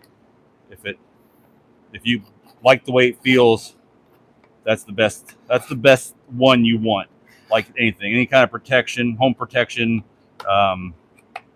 clothing, axes, anything kitchen wise, car wise. If it feels good in your hand. Second is aesthetics. If you like the way it looks, that's part of the battle. There we go. That's a little bit better. And then to me, almost the way it feels definitely outweighs the way it looks. But you know, whatever fits good in your hand, that's the biggest thing. And then aesthetically pleases you is the other. But function above form. And people say, "Oh, well, Spyderco, man, I hate Spyderco." To me, it's fugly, and it. Why get a fugly knife when you can get a good knife that looks good and performs good? And sorry if you're a Spyderco person, Hey, but Rainey. I'm not. I think they're stupid looking and impractical. They're for people. So he was saying that he has a lot of knives, but he can't really carry them in Chicago Oh yeah, because they can't be built. I said that's not any fun. Rainy's on, so say hello. Hello. But we were talking about, and then if you carry, it kind of has to be in your car in the lock case. Here in Florida, now you don't even have to have a concealed carry license. What is it? You can be 21 and over. Yeah, pretty much you can carry if you can put a bazooka in your pants, you can carry it. It doesn't matter. And then in North Carolina, and I believe in South Carolina, but I know in North Carolina you can open carry and concealed carry. So yeah, when the first years we were here, I mean, we've been coming up here for a while, but when the first years we were here, we went into a Lowe's, and a lot of people were open carrying, and I'm like, what in the world's going on? Because it's not like it was scary, but it was strange because we were used to only people conceal carrying, and so you go into like a box store, and everyone is open carrying. Yeah. And so I had to ask somebody because I didn't even know. So the other thing too is if you're looking for a really cool knife working carry knife, this is a Microtech Stitch. They're very cool, very ergonomic. You can kind of choke up on them if you're doing carving.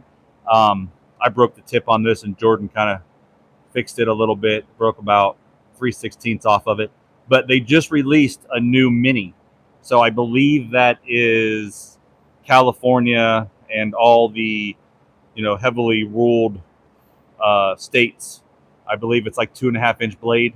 So I think it's carryable in some of your highly restricted areas. So look into that. It's same frame, same kind of design, but it runs about $300. But it's usually Bowler M390. This is very ergonomic. This is a very nice knife to carry. It's got a big, thick blade. I keep trying to go that way with it. It's an access lock, almost like the old Benchmade knives are. But super cool knife. That's kind of like my truck knife now since I broke the tip on it. It's got G10 handles. A lot of the little ones come with aluminum scales, aluminum handles. But yeah, we like knives here a lot. Sometimes we go to the Blade Show. We go many times to the Gator Show down in Florida. We used to plan our vacations around the Blade Show. No joke. So they're in Atlanta. Mostly we would go to the Atlanta one. And we would plan around that time of year. And then we would try to go to like B&Bs and stuff like that. We went to Other thing you can do with your pocket knife is mark your stuff. Down there and stuff.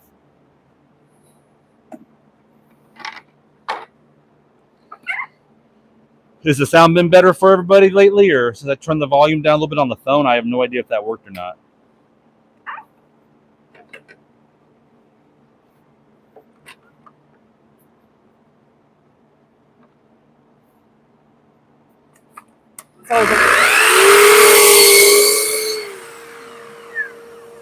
That's always a work in progress. We thought about going to the Blade Show in, is it Las Vegas that they have one? All right. I kind of wish they would just do the Blade Show in Orlando. They have the international. I drive there. That would be much better for us. Atlanta's even worse getting to. Years ago, it used to be much better. Used to have all kinds of celebrities there. You'd have lots of, small startups, and then you'd have your big I am running out of staples. Those last year, the traffic was pretty bad. We think we did a video on that or two going there. We were kind of disappointed. I tell you what, the small shops, though, they were pretty good. We will go to like the Smoky Mountain one. I think it's in Tennessee coming up this fall.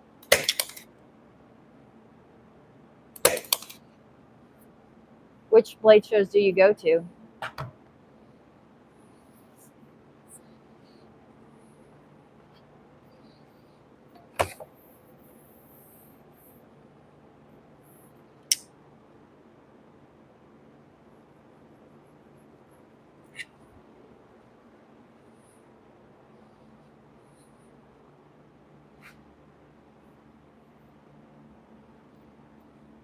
What y'all talking about over here?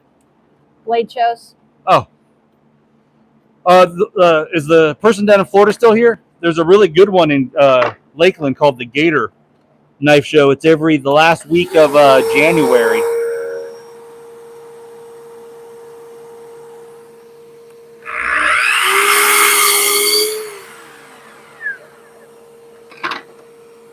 Helps if you cut all the way through.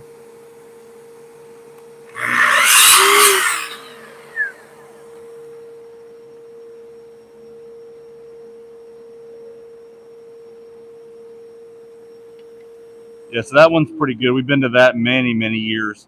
When we're in Florida over the winter times, we usually hit that one up.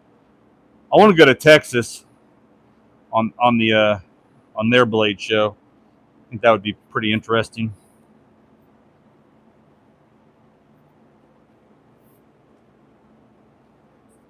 Ow! There's a nail sticking through on the backside of that.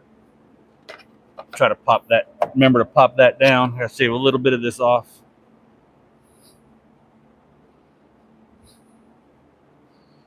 Do you know if this shed has 2x4s or 2x6s? What? The shed, does it have 2x4s or 2x6s? I believe that's 2x4s. If I were to build one, I'd do it as 6s, but I think it's just 4s.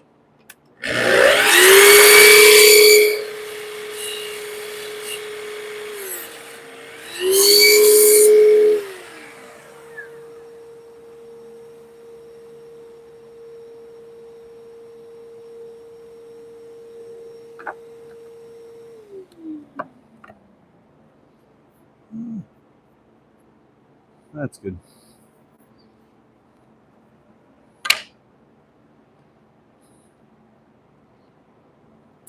You were saying that blade show in Lakeland, I think is what he said. It's Lakeland, Florida. There's a pretty good one there. I would recommend checking that out if you haven't been to it, especially like someone like Dawn, if you're down there in that area.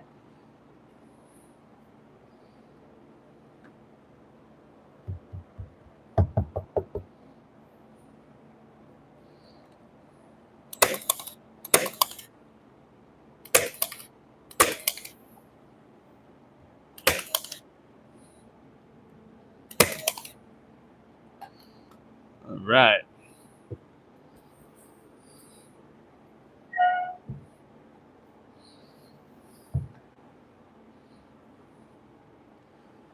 I'm going to put that down.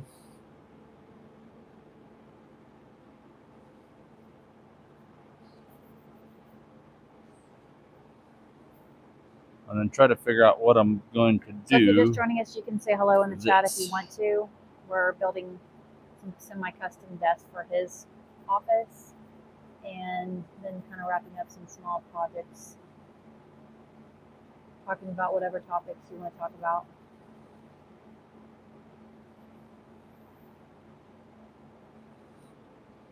All right. Grab some shims real quick because I got to put a couple in these.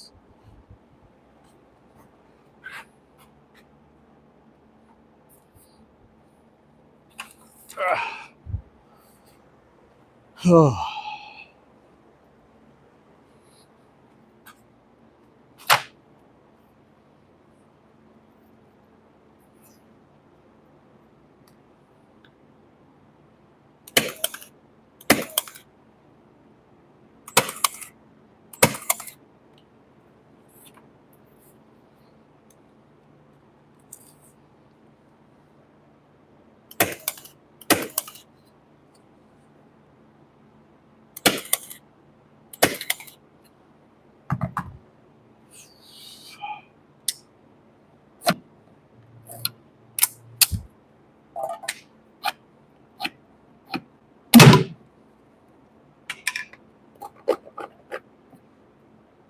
right. So, let me think about this for a second.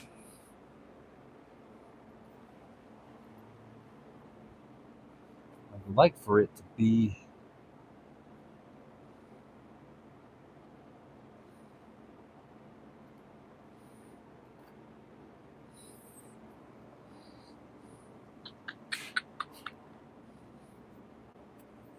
You guys that have your channels, how do you decide when you're making somebody a moderator? 5 1/4.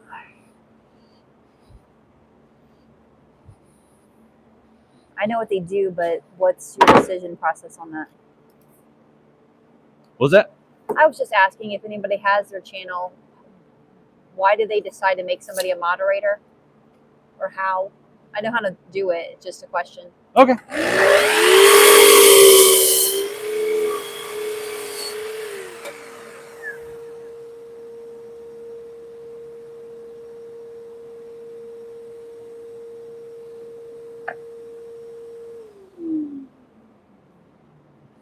Cut a little bit more of this off, and that should be good.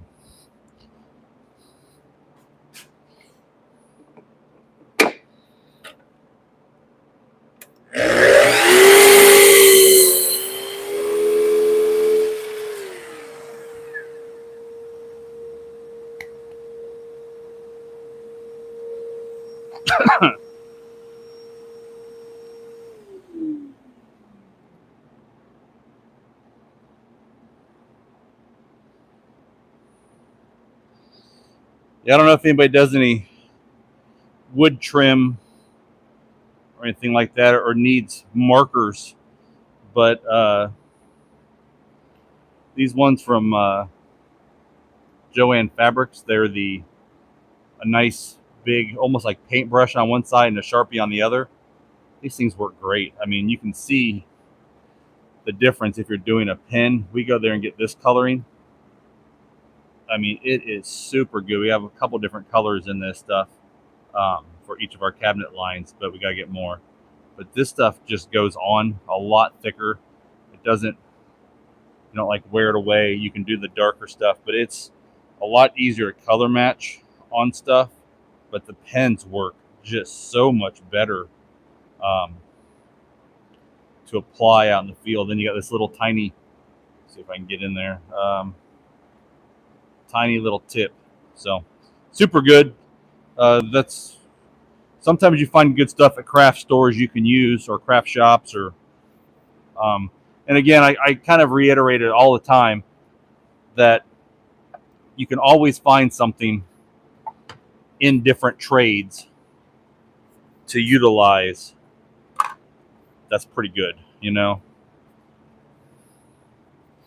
Let me get something. I need something.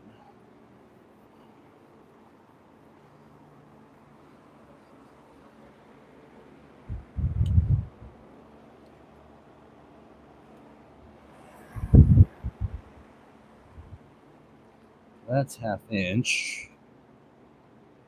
And it's big enough. All right. I got it. Sometimes you just got to figure stuff out as you go when you're doing stuff on the fly.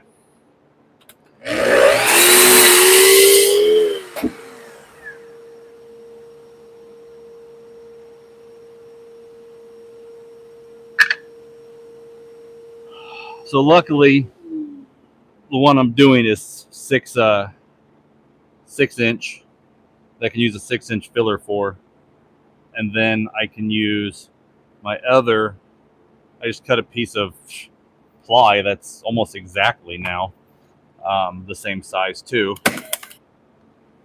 Put a little bit of glue down. Then I'll put my filler piece in there.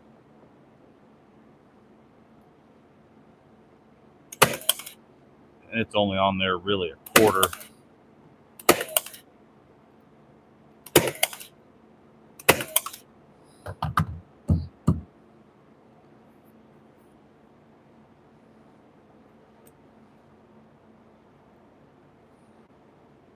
Color the little holes, because on the darker stuff you can see the holes a little bit better. I have filler too.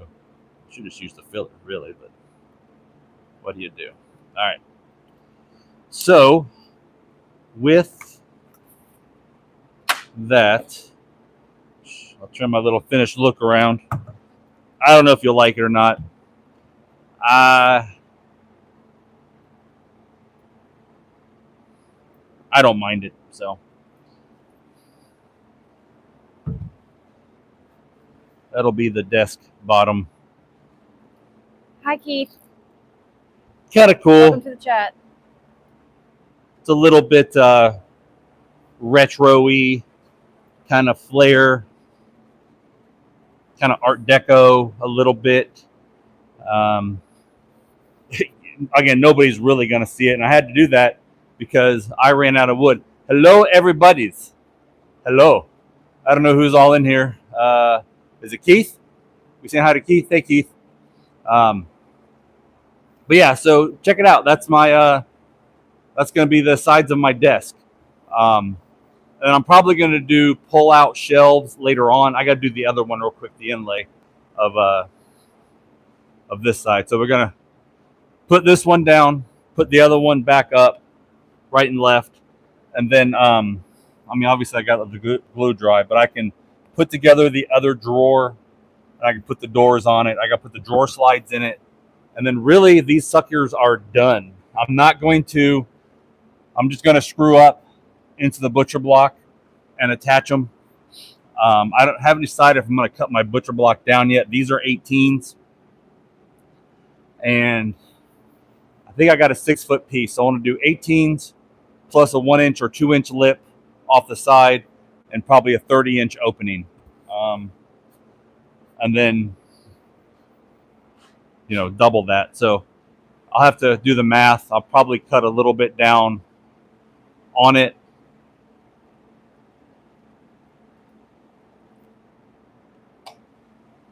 But is plywood on here? I just saw you pop up. Hey, man.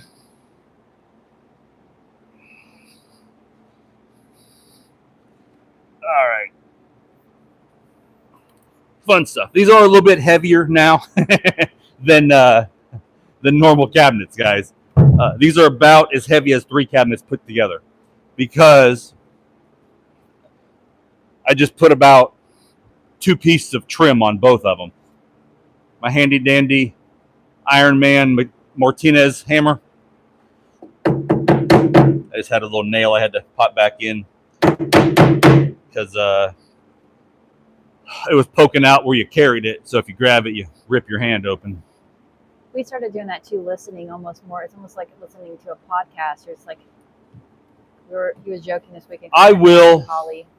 And again, if I did everything right away, I'd have probably 10,000 videos. But I haven't really had time, because we're a full-time working channel, enough to do all the reviews I want. If I did every review on every tool I had in this shop and then in the Florida shop, we'd have 10,000 videos already before we started. But as I pull them out, as I use them, I'm trying to give my opinion on them. Definitely, I'll go over them a lot more in live as I'm using them. But yeah, I mean, we have a large range of tools that we can really go over and not give the average review. I'm not going to show you, this is the Milwaukee. The Milwaukee has a battery. The battery goes on the drill. This is what they told me to say. No. I'll give you my honest opinion. If it works, it doesn't work. These triggers are these forward and backwards, the reverse switches. I don't like 100% yet. I don't know if they haven't gotten worn in yet. The drill seems like it's a little bit worse. Doesn't always engage. I talked about it a little bit on another one. I'm used to the DeWalt ones, but I like the lights though. These lights are phenomenal. There's pros and cons to everything. This is heavy. This battery feels like it's a friggin' center block on it. I do like the hanging clip, but it is. Look at that one and look at that one. Same weight pretty much. I mean, this battery's heavier, but did you have to get the gigantic clip on this versus the small little one like this? No, it's just overkill. So there are pros and cons to everything, but this, phenomenal tool. What's up? Just coming over to say hi. So yeah, phenomenal tool. We have one in the truck, one in the shop. We use them all the time.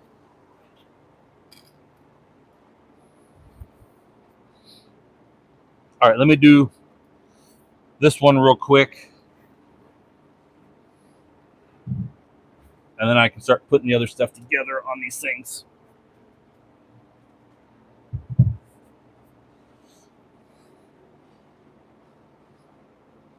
All right.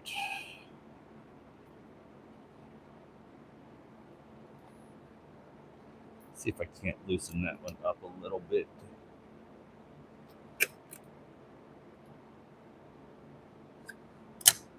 Get it more.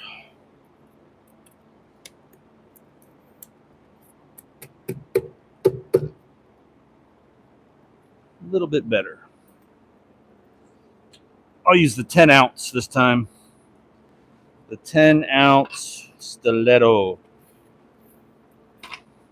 I like the Martinez. It's nice, but I like the stiletto a lot more. This thing is a beast. It is phenomenal. It's only 10 ounces, so it's even more. There we go. Mo better because it's 10 ounces.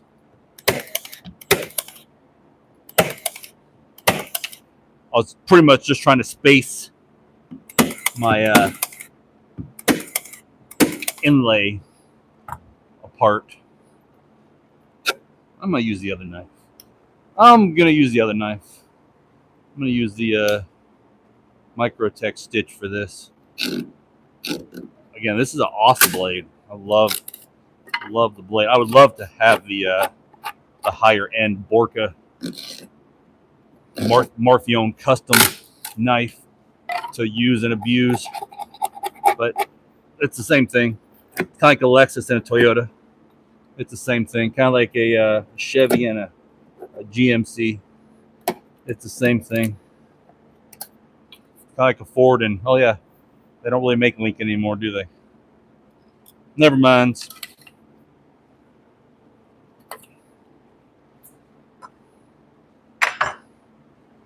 All right. I'm hoping, the way I looked at it last time, it would fit, but I don't. Oh, it's a 1/4 inch shy. Somehow. I don't know how I did that one. Oh well, we'll just shave that down. That's not a big deal. I'll just square, actually. It's I gotta shave a 1/4 inch off of both of these. So got a little bit cutting on the miter saw to do. Do a 5 inch.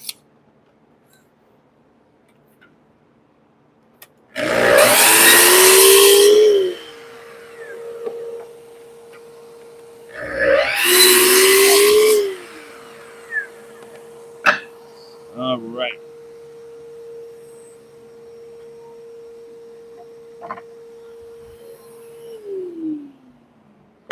We do have a stack of plywood. We had an ungodly amount of spare plywood off of a job that we did, a box truck build. The Edindahl. Yeah, Ed and Dodge shoes and gloves.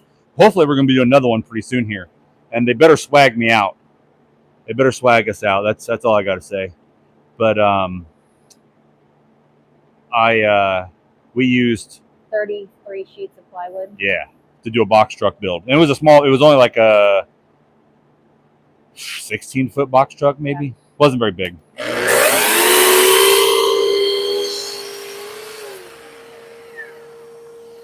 But I was a little jelly.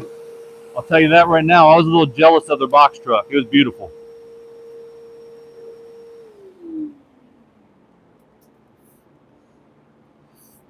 Five and 3/4.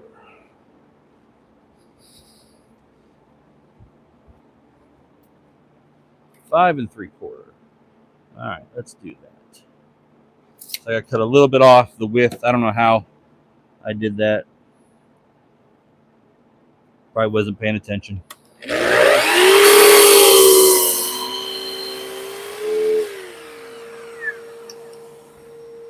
Again, this is my own desk, so this is not a customer desk. I'm not super high quality in this thing together. It is what it is. It's going to be nice, but it's not going to be like to a ridiculous level. I don't really need it to be.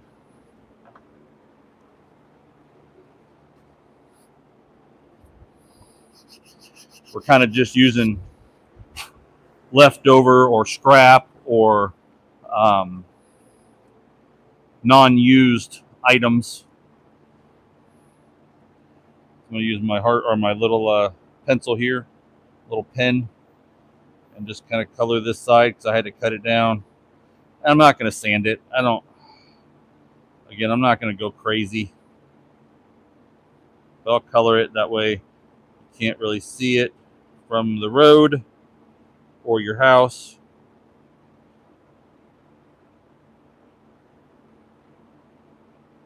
Yeah. Again, not a complete match, but pretty close. You're not going to be able to see it under a desk by any means. Then I usually try to color the bottoms and any kind of tear out I have from the miter saw on at least the sides I'm kind of sticking out enough. The other good thing about doing this is really the hardwood is going around all of the plywood on the bottoms. So in case you ever did have any kind of leakage, you would have hardwood around it. Now again, you could have issues to where you'd have to replace it, or if something happened, if you had a water leak. But I like real wood. These cabinets, not these particular ones, but this line of cabinets were in a flood. You talking about that? The quality of these cabinets, because they literally survived, not these, but a hurricane. Yes. And we basically just did a freshening up on them. 5 feet of storm surge.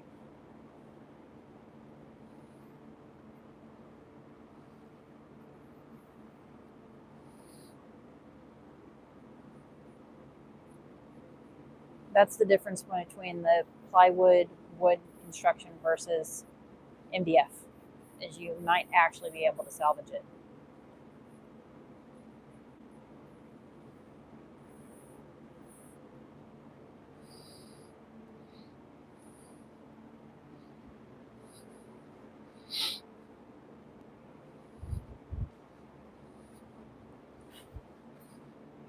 All right, anybody saying hi? Or I don't see chat going at all. I think you're almost a podcast for people. What was that? A lot of people will listen to you too. You're almost a podcast for people, or like a radio. Oh, I am? That's cool. Sometimes I'll just go on and on a tangent. You never know what I'm going to say half the time. Well, now you talk to yourself, but other people I scare can hear HR you. probably.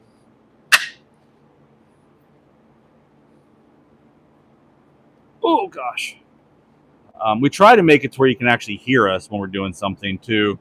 I know some of the makers, when we're doing things, you can't always hear us because we have power tools running or something like that. And it's very hard to, when you're sanding something or everything. But I try to wear the mics instead of having the mic somewhere off or close to me, because when you do that, you can't really hear it. It's so hard to hear. In that instance, it's a little bit crazy. So, almost used the whole thing of glue, guys.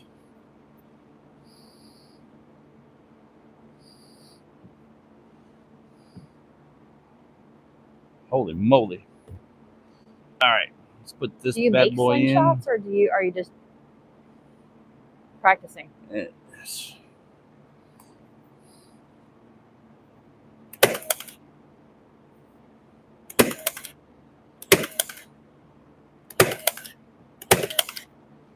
All right, I got this wood putty here from Mohawk that I'm going to use for these front little, I don't know what you call them. Let's call them Art Deco pieces here. And then pretty much all you got to do after you put the filler in them is just rub them off with paper towel or a rag. But it's really good putty. You can order it for almost any cabinet job you're doing. It looks really good. It blends super good to the actual wood that it's going on. I'll spin this one around that we can kind of see. This one's a little bit different. I had to adapt it a little bit different. Everything's a little bit different. But there you go. So that's pretty cool. I like that. I'm happy with that. I like to do a little bit of customization to, almost everything I build or do, even if it's basically out of the box. Even with these out of the box cabinets, I mean, you don't. That's the thing too. Like 3 people might see this in the world.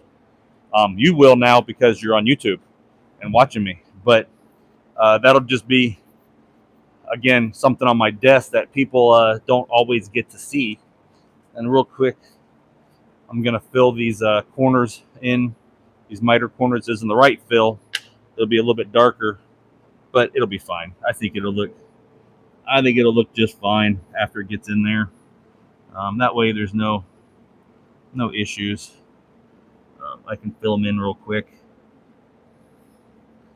and they'll look good. We do that too. We'll turn on someone else's channel and just listen to them even while you're driving. Sometimes it's better than a lot of stuff that's on television anymore. And at least I'll do some of those little nail holes I just popped in. Again, if it goes dark, it goes dark. It's not the end of the world. It's woodworking, guys. You're a custom woodworker. Say it with me. Custom. It costs more.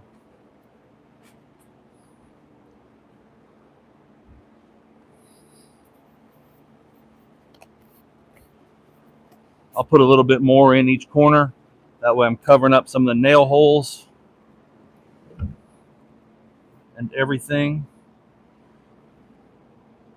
And any corner issues I might have had on the miter cuts.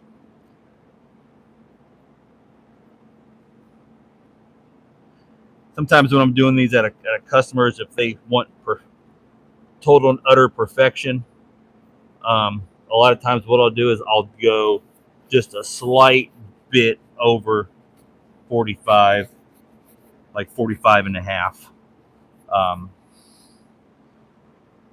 And probably 1% of people are like that just literally demand, like, I don't want to see this. It's like, all right, you don't want to see it, it won't exist. Kind of like Bigfoot. But not everybody's like that. Like I said, very few people demand something they have a pet peeve or their parents had a pet peeve or they were done wrong or somebody or something happened in their life that made them to where they just don't like something.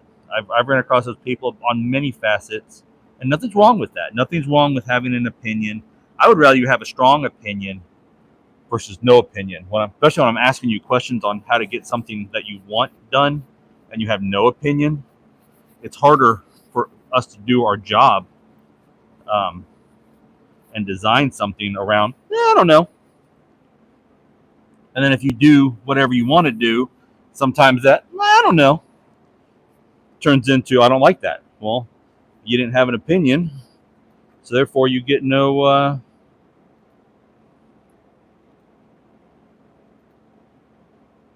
nothing in the reserve there.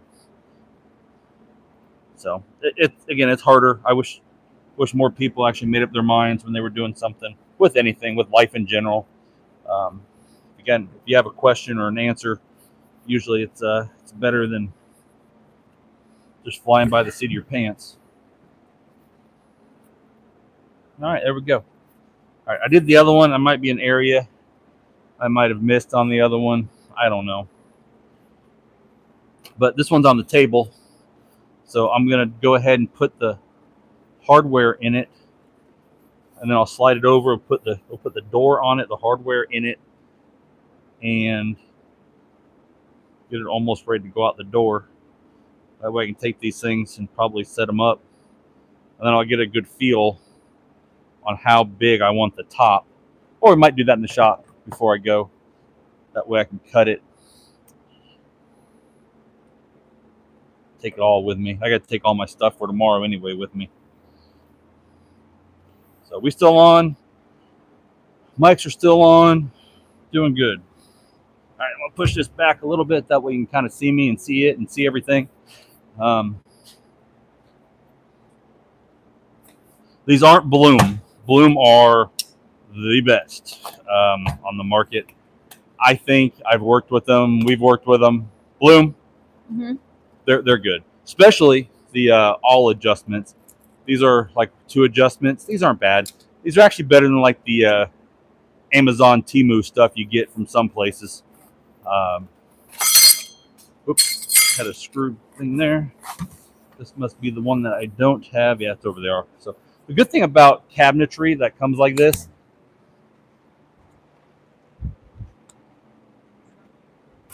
I can't hear you. I'm coming over there.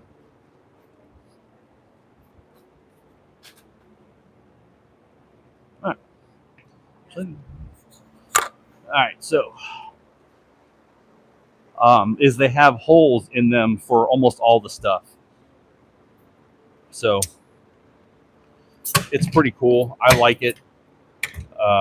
If you haven't done cabinetry before, it's actually kind of user friendly because there are the stuff that you'd have to spend forever doing. Like if you can see in here, I'll see when the camera kind of pans in. I'll find that screw bag that fell. There's a lag. Okay, so back over here, right here, you can see where I'm reaching my hand at. There's these L brackets, which are right here.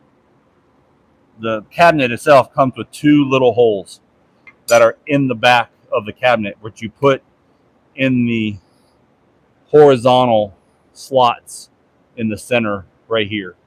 And those line up perfectly. So then what you do is you just take this and then you put it in the cradle. I'll show you on the other one. Into there. So if these are on the back, see that notch? See that the little ears? They just fit together. And that's all they do. Just like that. That way, when this is screwed to the back, that holds in place. And these can go all the way up to pretty much the edge of it. You want them grabbing a little bit, or they can go all the way back against the cabinet. So these cover multiple sizes of cabinetry. So then you put both sides in. It's a little bit harder when you're trying to actually have it to where you're in the front of the camera, but we'll make it happen. And then are you moving? All right, so right there. Let me grab my drill and some screws. They come with all the little screws you need. Sometimes there's extra, sometimes there's not. Right at the end or by measuring tape. All right, so just a little Phillips head screw, find the screw hole, and you stick it in. Piece of cake. And that's how easy it is mounting drawer slides that are pre-done. It spaces them off. The screw holes are already in there. So it references them, when it pulls tight, it kind of aligns them. They're about, on these I would probably give, and each overhang is different. I believe the bloom is 3/16. These are about an eighth. These are about an eighth back off the face frame. And you don't want them right up against it because then your screw is super close. So you don't really want that. That's not good. What you can do is you can put a second screw in there. I recommend, if you're going to do that, you use one of these little center finder pieces that actually center up in the hole. So if you put in the hole, it actually centers up and goes in. What happens is this, I don't have anything really. So it finds the hole, but this plunges and this finds the center of that hinge or whatever you're doing. And then the screw or the drill comes out and goes center of that body, which is, whoever thunked that up, give that boy a raise.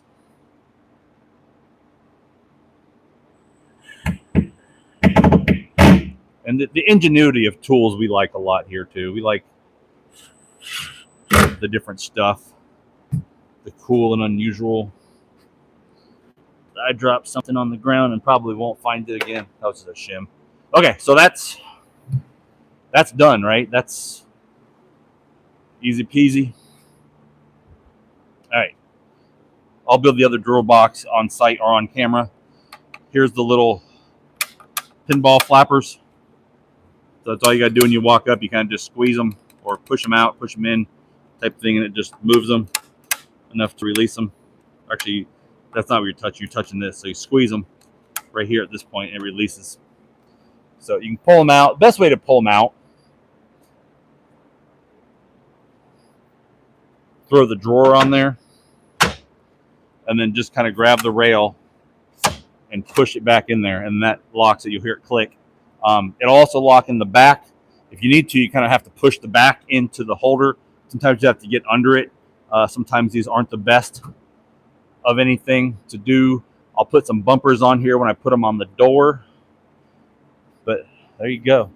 Nice dovetail drawer box for my desk. Not some cheap Temu stuff.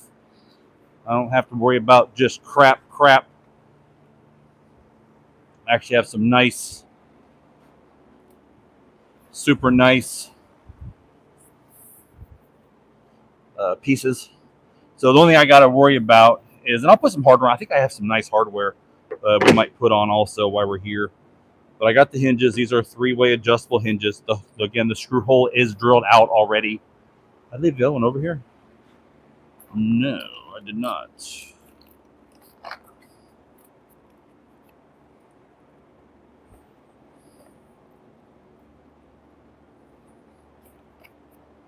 All right.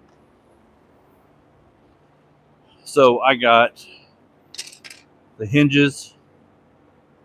Where do I put the second hinge at?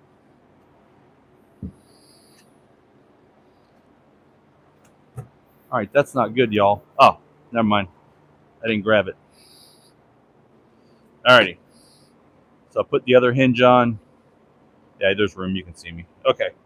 Make sure you have the right screws for the right job. The long screws go in the face frame. The short screws go in the door. You'll only mess that up once. Maybe twice.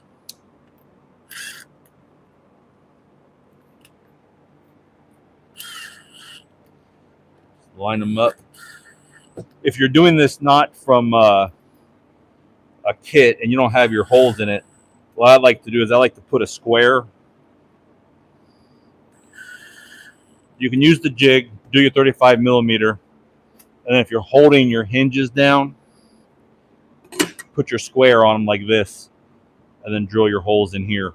Use a countersink first. I'm sorry, a centering bit, and then use one of those. It works out pretty good.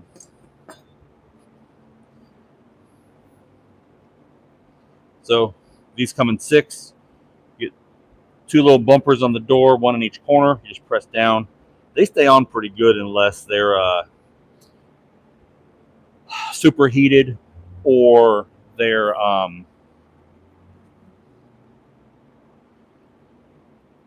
just pushed around a lot and rubbed around a lot. But we've only seen 1 or 2 of these things actually come off. You just press them on with your thumb really hard and get them on there in the corners. They usually don't come off. They're usually on there for a good couple years or better. And also too, these will go hard after, like, you know, they're silicone. So when the silicone little bumper thingies go hard, you got to replace them.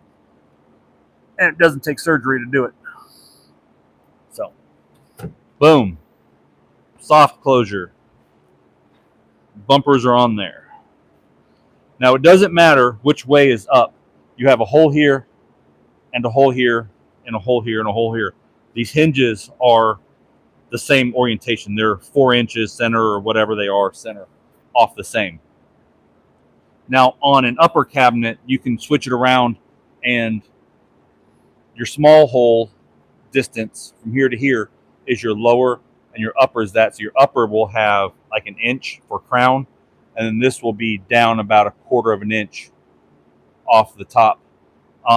This doesn't matter. I just have to make sure the other one I put on goes the opposite way. That way, when I'm at my desk, I can open up the doors from either side. You don't really need two people to do this, but when they're the uppers, sometimes you do. And you just, this magnet isn't working. I got to charge my magnets on some of my drill bits or my extensions because a lot of them aren't working very well anymore. They demagnetize after winter. All right. And I'm not having to line these up with other doors and adjust them. If it's something really crazy, I'll fix it, but I don't even have to adjust these. That's not what, it's only two doors and a drawer. So yeah, if they had a really big gap, you can adjust it this way off of, I have a little thing on that. So these two can push the door this way or that way and pitch it. You move this one over here, it'll bring this door up. If you push it forward here, it'll bring the door down, leave a bigger gap here. And then the other ones you have to do is you have an out, which pushes the door out this way, which will allow for if your door has a twist in it, bigger doors will. And then you have an up and down on both of them, and you can pull them both up or down, probably about a 3/16 full travel. And then you can always loosen up your screw and move one of them up, push the other up, and screw it down tighter. But that is the finished look.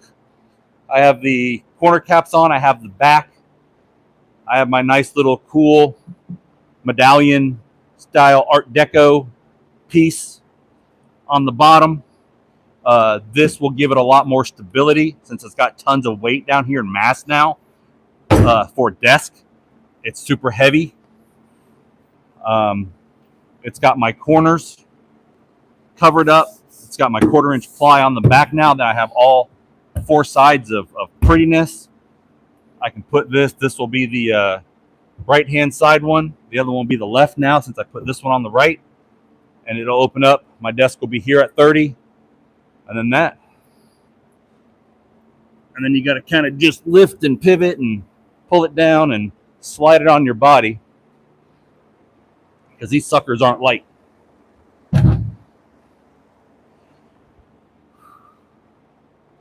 All right. Now this one. All right, so what we're going to do is I'm going to put this up. And usually you can actually slide these around. But since I have all that woodwork done, you don't really want to do that. Let me bring you around, move some of these cushions, these fatigue mats that I stand on for the tripod to come around. I'll show you this a little bit better this time. And that'll be the backdrop. It's a little bit closer view of that walnut. It's 1/4 inch. It's absolutely beautiful though. All right, so let me pan you down.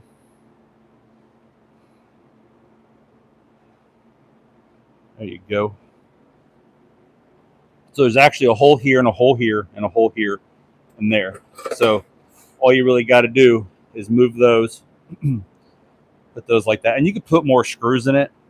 I haven't found where I really needed to be honest with you, in the years I've been doing this. If you really want to, you can. That is 1/2 inch material right there. You can run a bigger screw in there. But again, I haven't really found a need to do that. These are designed really well. If it's a bigger drawer, like the biggest drawer they make, sometimes I will. Sometimes I'll put something down. Or if we do like a custom pantry and we're in the 30-something range and you know people are going to be putting appliances and things in there, that's the best way to do that. So there you go. That's the easiness to actually installing something of these pre-made things. They're very easy. You can kind of see how the cabinets are laid out now. On the bottom side here, I have my backer around it.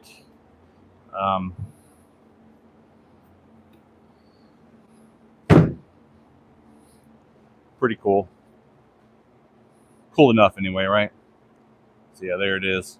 Now again, if you wanted to, you could trim out a piece, or even take a piece. I could shave it down, and I could have put it here.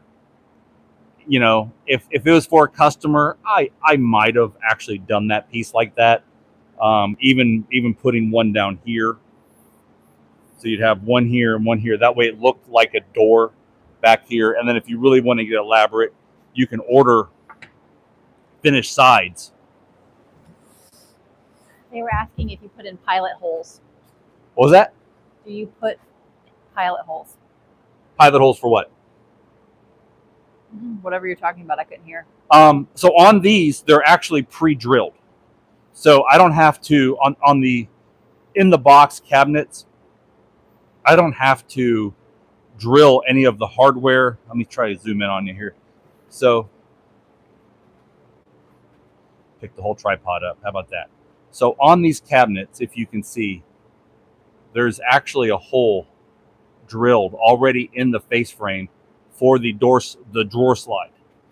On the cabinet door, where the hinge goes in, it's actually pre-drilled already. Therefore, it doesn't really require a super skilled installer to do this. This isn't like it's custom line. So when you go up in the cabinet lines, they're actually harder to install. They come with more idiosyncrasies. They come with more character. They are not as user friendly as like this line would be. You said you make it look easy. Yeah, sometimes I do. I'm just used to doing stuff, so people tell me that all the time. I do stuff really quick, or I do stuff easy, or make it look easy. I appreciate it. That's a huge compliment when you can actually say you make stuff look easy. I have got to get a drink. So I'm gonna grab a drink and we'll put together a drawer. Thank you much.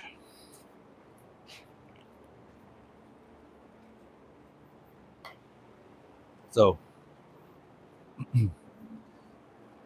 the good thing about starting out and doing lives for y'all, if you like participating, we're not such a huge channel yet to where there's 1,500 people in here and screaming stuff, and you can't get a word in edgewise. At least, we can get to know some of y'all and talk and build some relationships, and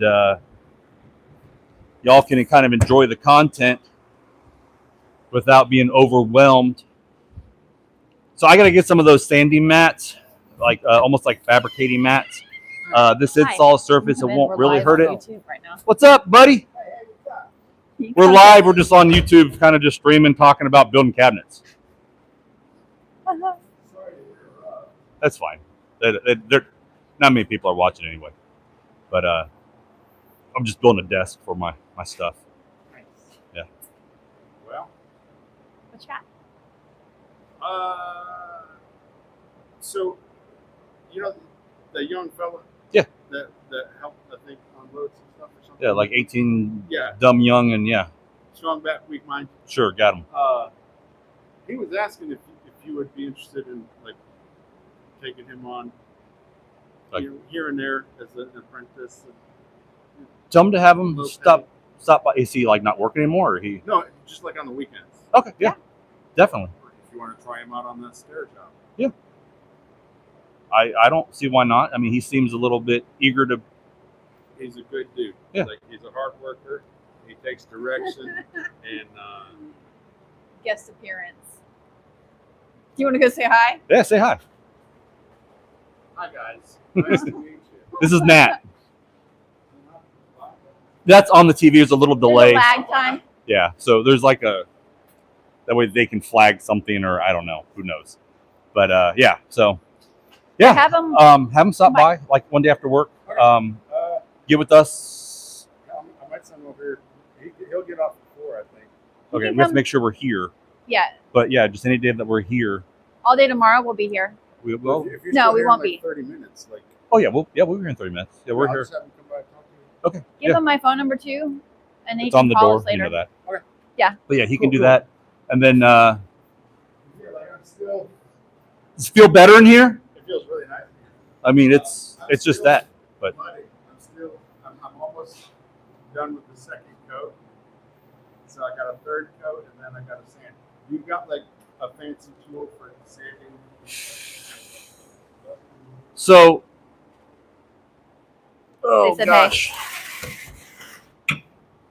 Nat works with us sometimes on projects, so. He worked a lot more, but he decided to redo his whole house. Yeah, you're looking at the former employee of the year. Yeah. Exactly. So about a year ago. So this bad boy. Oh, yeah. This takes sanding. We can sand your house down in probably an hour or two. Seriously. That's fantastic. So just let me know when you get all done with it, and I'll shoot over and we'll plug it up, and Hopefully, like, I'm gonna I'll get the second coat done before the weekend. I'll get the third coat done this weekend, and then fingers crossed, weekend after that. Okay. When you're in Anderson, I'll be using this maybe. Yeah, this isn't bad. Or if you're a week later or even a little bit later, I'll help you. But I appreciate you. Yeah. I'll let him know and see if I can come back. Yeah. Awesome. Alrighty, man. Thanks. Good seeing you. Got everything? I didn't see you come in with it. Knock if you don't. All right. So yeah, we don't have 100% full-time other employees yet. They're all part-time. They're all part-time down there and up here. But when we do, just people like that are looking to make some extra money. We usually do a lot of service calls or jobs that we need help with on the weekends. Therefore, people are available more. We do have some retirees that help us a lot of times too, for pretty much extra tool money or something like that. But yeah, just fun stuff like that. We do. He's super busy on his house, redoing his house right now. So he went to work for the city. So he's got a nice comfy job. Then he goes home and works on his house all day and all night before his wife kills him. Yeah, he thought it'd be a quick project. He's still got a little ways to go, but he'll get it done. Yeah, he should have been done last year. But hey, it's one of those quick projects everybody does. Yeah, who's judging, right? It's not easy to live in the house you're working into. That's very tough. We did that, and we're not doing that again. Yep. So you're putting together the drawer? Yep, putting together the drawer.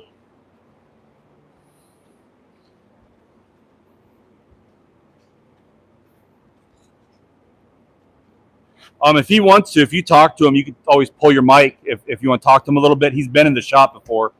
But if he wants to maybe come next Saturday, and he can help sanding probably, or staining, or we'll probably be wrapping up the treads or something, even maybe moving this stuff out or whatever. Just maybe he plan him coming next Saturday, and then the following Saturday will be the stair job. Okay, I'll keep an eye out for him. Good kid. I don't remember his name. I'm awful with names, guys. Unless you work around me and work for me and work with me, and I still don't remember your name.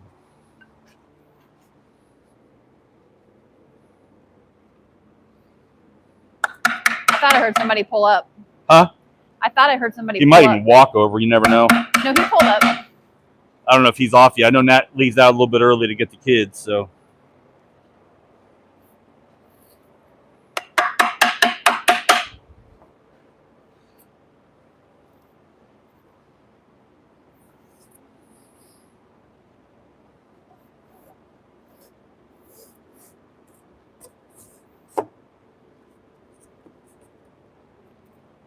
Right.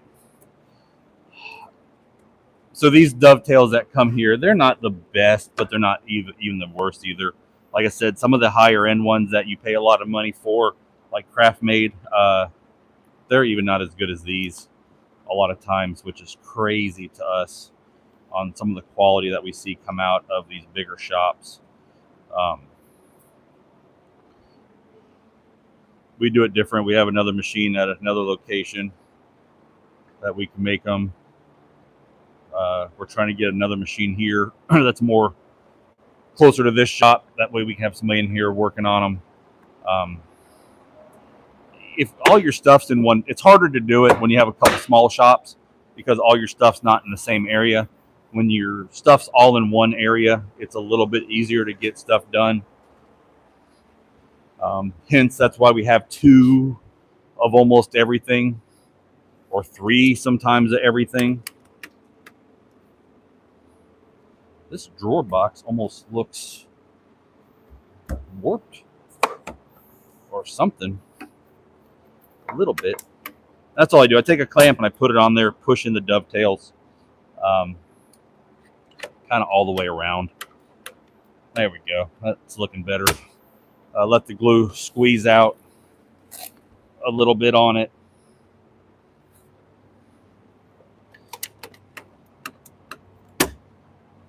And usually when you press them in like that, they're pretty good. Sometimes you got to check them. Sometimes if you press them in, they'll pop out the other way.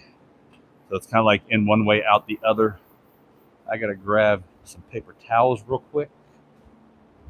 Well, that was fun, him stopping by. It's never boring. His name is Jordan also. That's right. That's why I didn't remember his name, because it wasn't a new name. That is not paper towels. We might be out of paper towels. Somebody uses like 20 of them at a time. Not 20 of them, like 6, maybe 8. Kids around say my paper towel budget's almost as much as your as my sandpaper budget. Yeah. It's a lot. It's a lot of paper towel.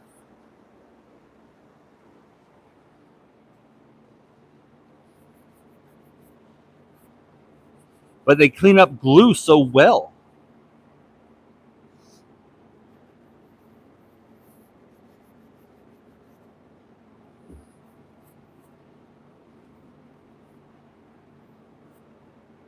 All right, so that's done.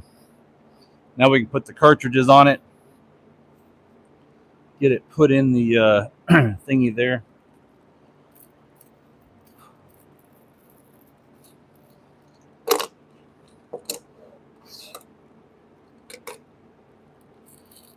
This actually comes with its own screws, which is kind of nice. So we ain't got to hunt around for some. There are always extra screws you can always put in there. These even have their own little screws you can put in.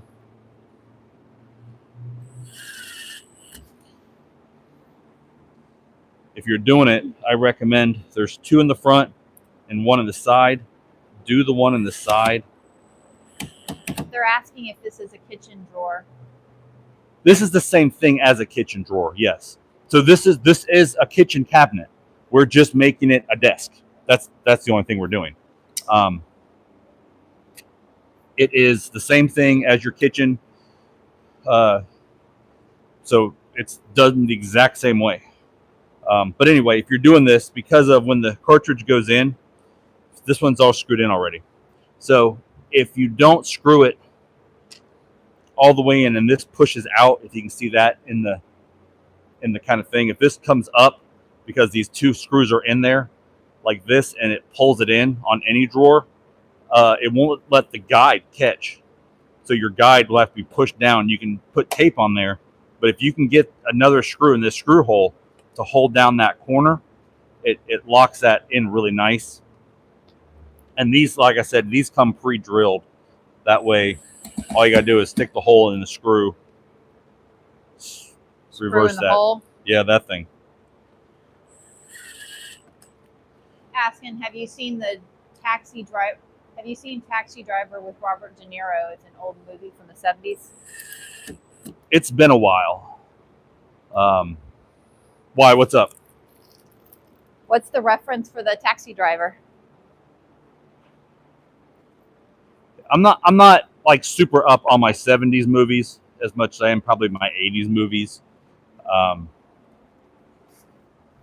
I like them. I remember old DC Cab with Mr. T.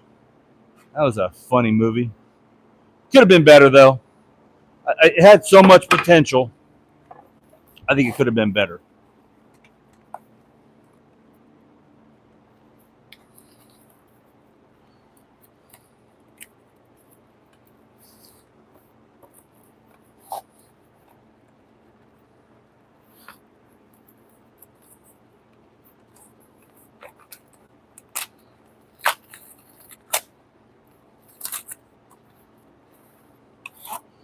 So you just got to rip it open like an animal.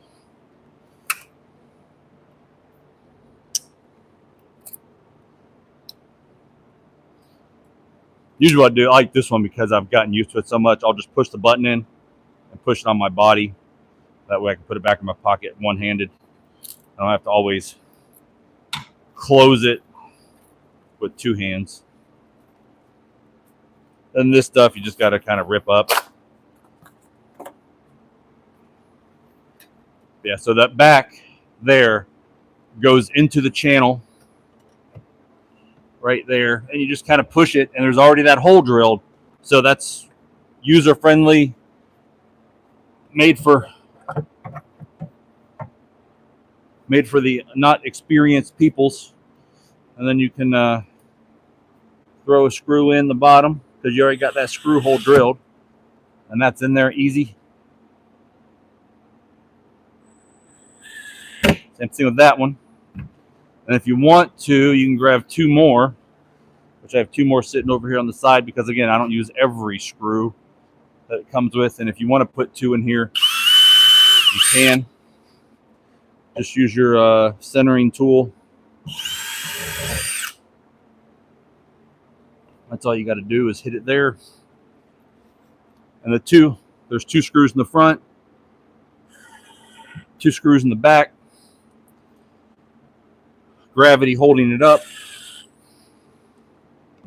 That's good to go. You can pull it out. Also, too, while you have it here, let me grab them out of the box right here. Push you back in. There is a bag of screws, bumpers, more of those little gluable corner pieces.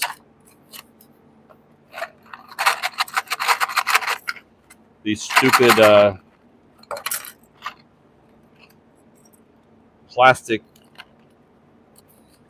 I hate these things, pieces, which, again, we don't like because they are horrible.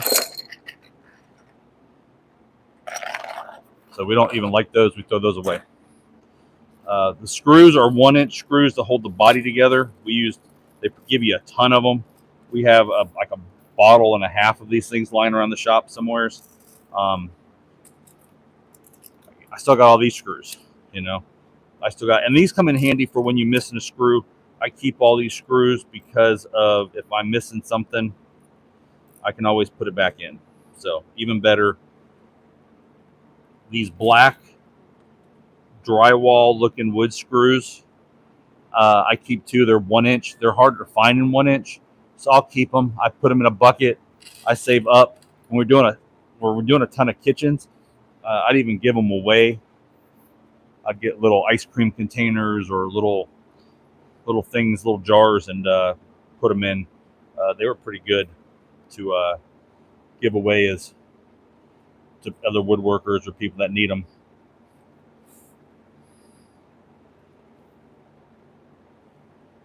It's kind of easier to put your bumpers on when everything's horizontal on the table versus vertically up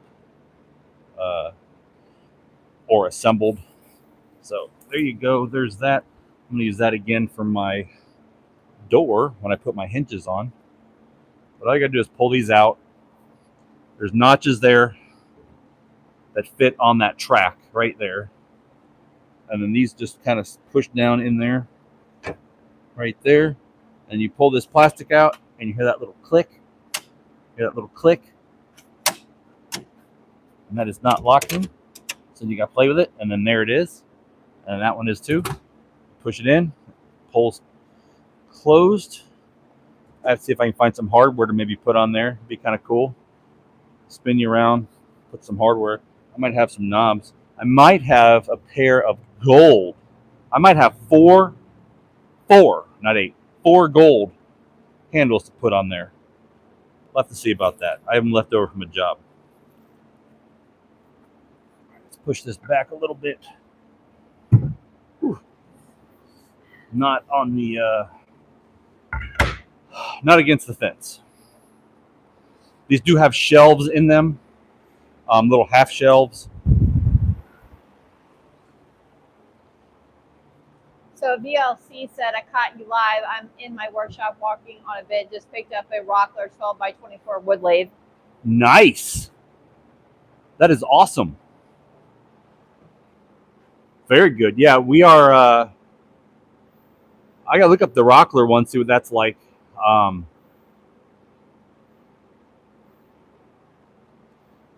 Yeah, we're looking at either for this shop the Laguna or the Powermatic. I don't know. I know some of them can have duplicators put on them. So I'd either put this shelf in, which is weird to me because there's 3 holes. There's a position here, you can put it in position here. I don't really like, I think it's stupid. Sometimes I'll cut me a new shelf out of plywood. That way it goes all the way to the front. Or I'll just put pull-outs in here later. I'll probably just do that. We'll probably make some pull-outs later for it. But I can put some boxes. I might leave the shelves out for bigger tools. Oh, it's Vinny. Huh? It's Vinny. It's Vinny. Yeah. Hey. Well, that's cool. Hey, Vinny, we actually hit 500 and stayed over 500 after the glitch in the Matrix. So we're doing the giveaway video this weekend after it Stabilizes. footsie with us over the weekend. It was really interesting. Yeah, so if you're just hanging out because you haven't went out to your shop yet, or you're getting off of work and trying to find, I don't even know what time it is. I never know what time it is. I would think Nat stopped by, so just a little while ago, so it's probably like around 2:30, 3 o'clock. Yeah, you have no concept of time. So I have no concept of time. I don't have no concept of time when I'm staring at a clock. All I gauge time by is whether or not I'm hungry or not. That doesn't really help either.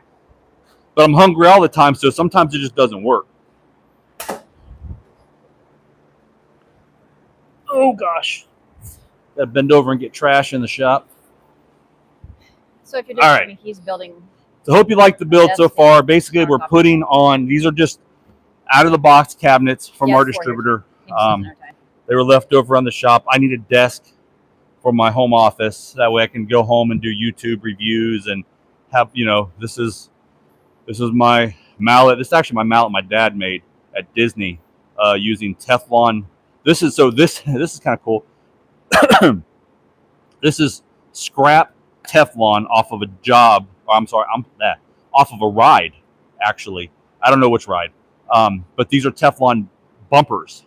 And I've shaved this thing down. It used to be a lot bigger over the years, and so has he. But he just has a hammer mallet glued into a piece of Teflon that was part of a Disney ride or scrap or extra. When they'd order the big old piece, they would cut the bumpers. This is for something colliding into it, like the boats from like Pirates of the Caribbean or a ride or a roller coaster. That it was like an absorption thing. So kind of cool.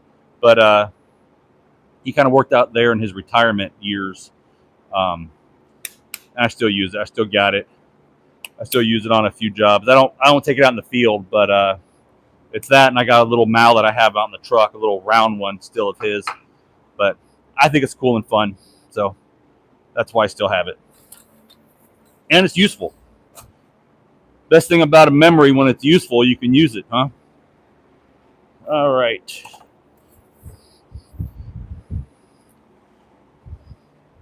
We always have to.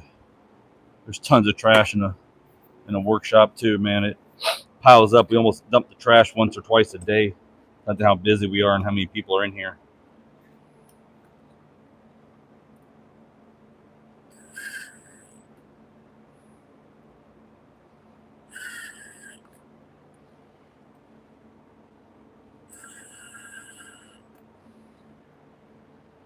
So kind of like what I was saying before, these are all pre-drilled cabinet doors. And that's why that took no time at all, because the holes are already pre-started. But now, if you're looking at it, my door, this is going to be the right side, the one I just did. So that's on the right if I'm sitting at the desk. So if I'm sitting at the desk, this is my right. I'm sitting here. The door needs to actually open to this side. So something you got to kind of keep an eye on. Make sure when you're installing these, you're using the small little screws, the little 5/8 screws for your doors, and use the longer 1-inch screws for the actual frame of the cabinet. If not, you're going to go right through your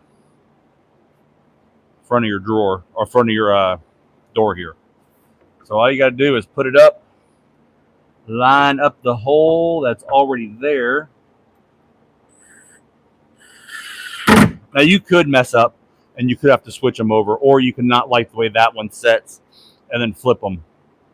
The only thing you're going to have is you're going to have a little indentation where that hinge was tightened down on that side. Now, this is 1.25 inch overlay.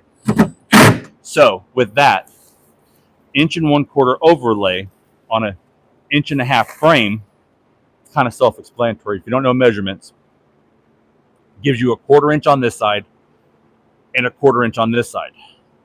So even if you had to flip the hinges and it left you a little mark here, about a 1/2 inch into the actual body, when you flip it, this door, because it covers up to 1.25 inches, covers all of that. So unless you have it open, that's the only time you'll really see it 100%. I think I have some black ones, some black knobs back over here. And then I think I have some silver ones in the shop. And then I have some bougie gold ones. Problem is I pull them out thinking, hey, I'm going to use those for something. And I don't.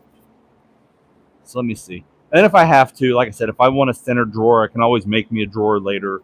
Or I can buy one in the same color and just put a filler on the back.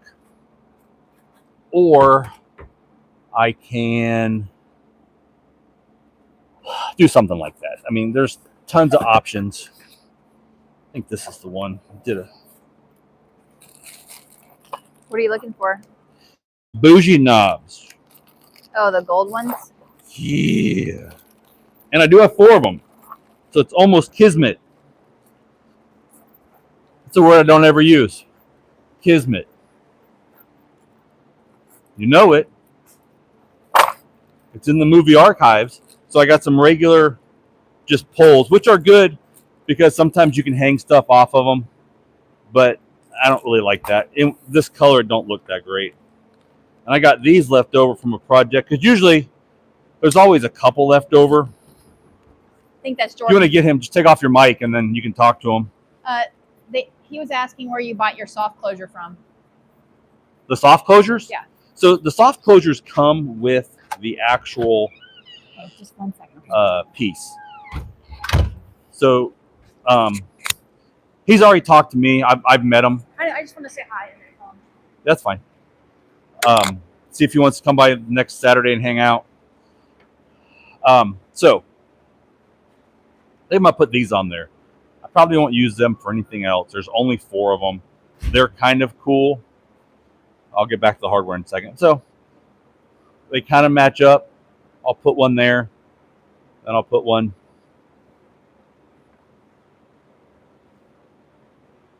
Put one there and there. Again, it's mine, so I don't really care. I'll probably just put it standardly like that. Do something weird. I'll do that right now. I'll put these 4 on. Let me just figure out where I want to get them. I need to probably run. When she gets back in, I will run out and pick up my jig out of the van. It's just right outside. I'll grab the jig out of there, and we'll drill some holes in here, make it super cool and super easy. I'll start laying stuff out. I'll open up all these suckers. Yeah, I like these. I think they're nice enough. They were actually pretty expensive hardware too. So back to the hardware itself. These come with the hardware. They are, I think, DTC. DT. So David, Tom, Charlie. And they have that. So how's it going? But we will either order Bloom hardware, or if somebody's looking for a cost-effective route, we will get hardware just off of Amazon. She can give you the name of the brand that we found that we like on Amazon. The biggest thing is failure rate. The failure to install, even on these, even on the stuff that comes from some of your higher end cabinet lines, they have a higher failure rate for some reason, because they spend all their money on their finishes and on their hardware, unless you supersede the lowest package or the mid-grade package and go to the super high top one. That's all we do. So yeah, they're those.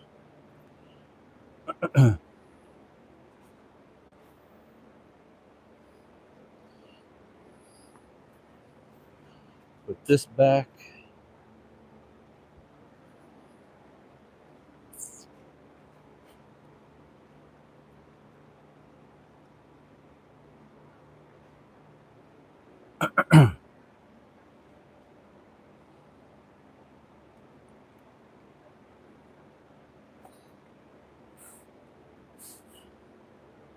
The biggest thing I would stay away from is getting some of the hardware from like Ace or True Value or even Home Depot.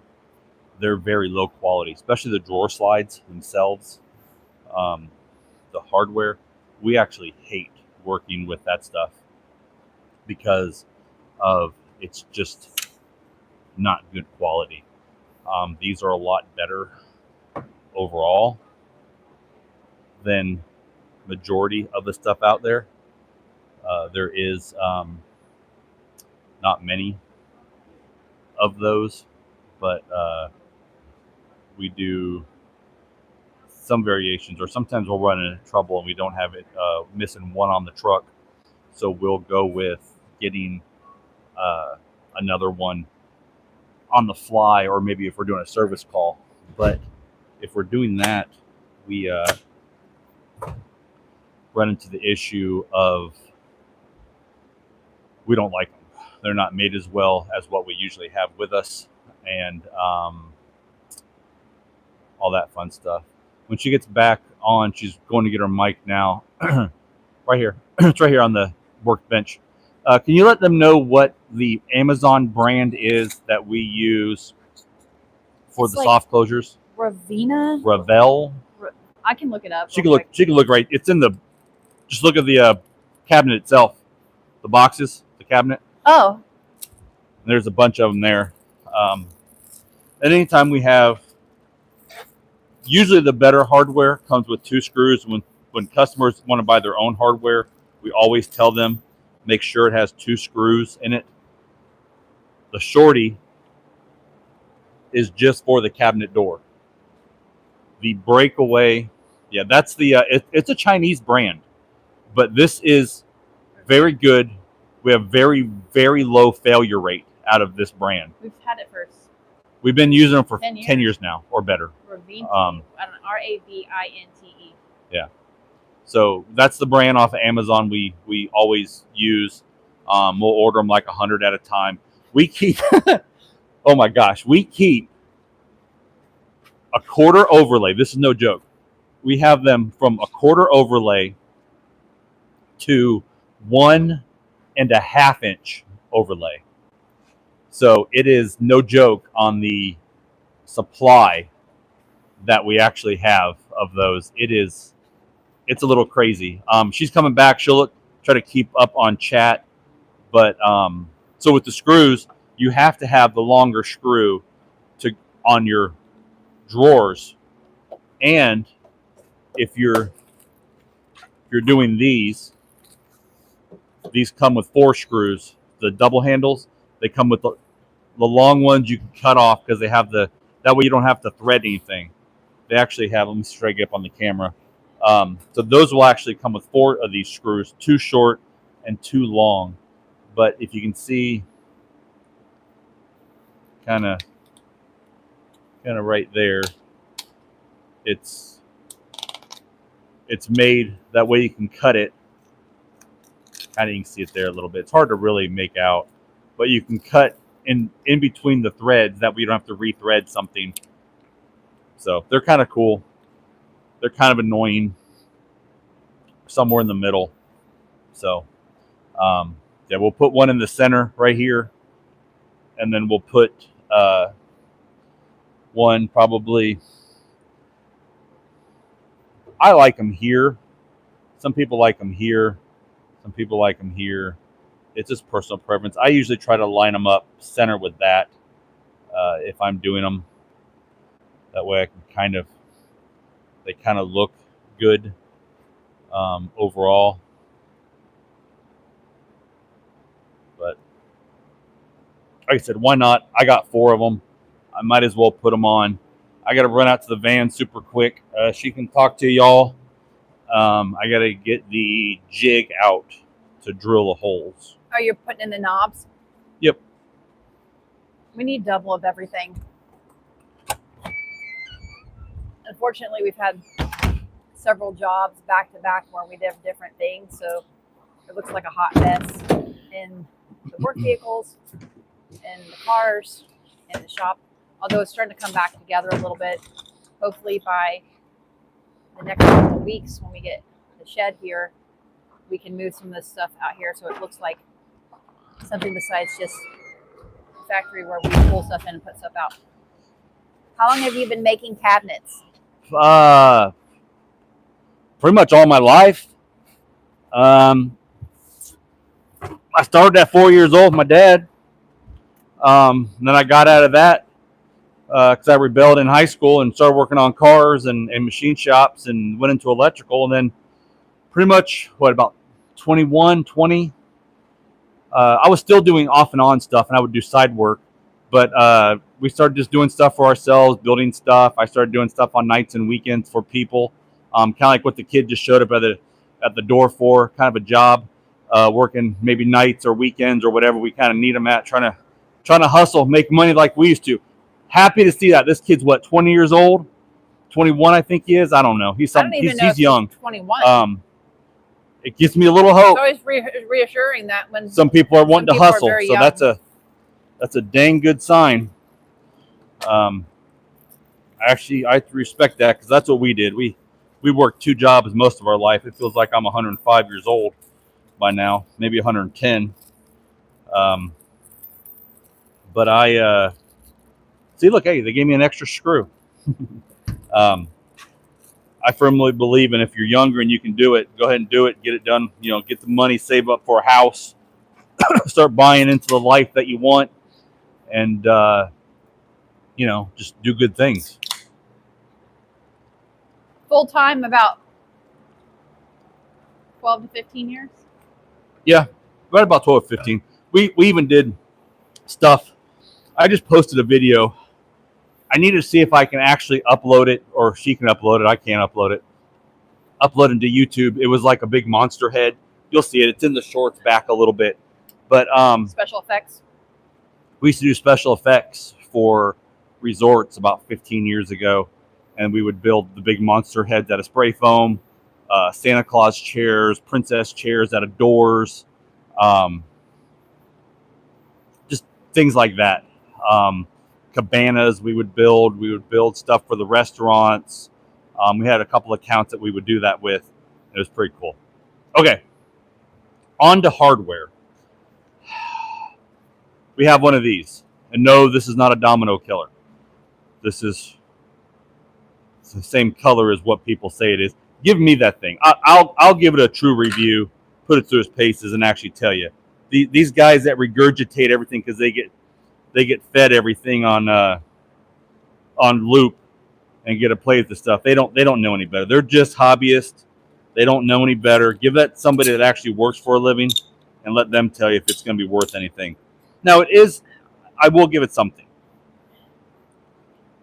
The Craig Jig Domino machine, mortise maker, whatever you want to call it, will be good because it is affordable and it will let people get into that level of craftsmanship without the festool price tag. I will say that. And then later on, once they realize they don't like working with that thing, they will go to festool. So that's fine too. These are like $30. I've broken 2 of them already. We keep them on the truck just in case. Sometimes they're quick and easy to go down and do your measurements. If you're doing the double handle ones, to go here and then flip it over to the other side and go there and make the holes. There's a place for these. I wish they made them better quality. I wish they made them out of aluminum or something substantial, or Woodpecker would make a decent, better one, or somebody would. I haven't looked lately to see if there's anything like this. This is actually a good design. Now, to say that, these should be notched. You should have a reference point that stops at every 1/8 inch or something like that. The slide on this is horrendous. I don't like it.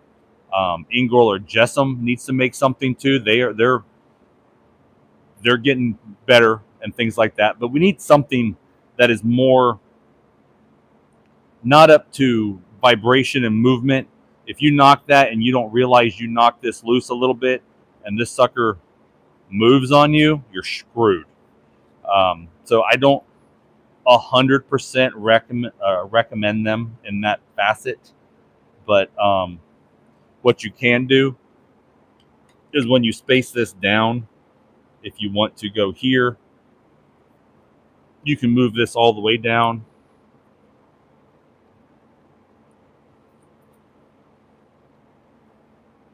You have to actually spin it around, I think, to get it to that point. Yeah, you got to spin it the other way, put the arrow down in that little hole to get it all the way down.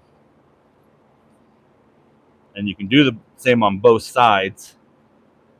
And you can put them there if you really wanted to, which is a little bit above, so it's right about there. And you know what? I can live with that.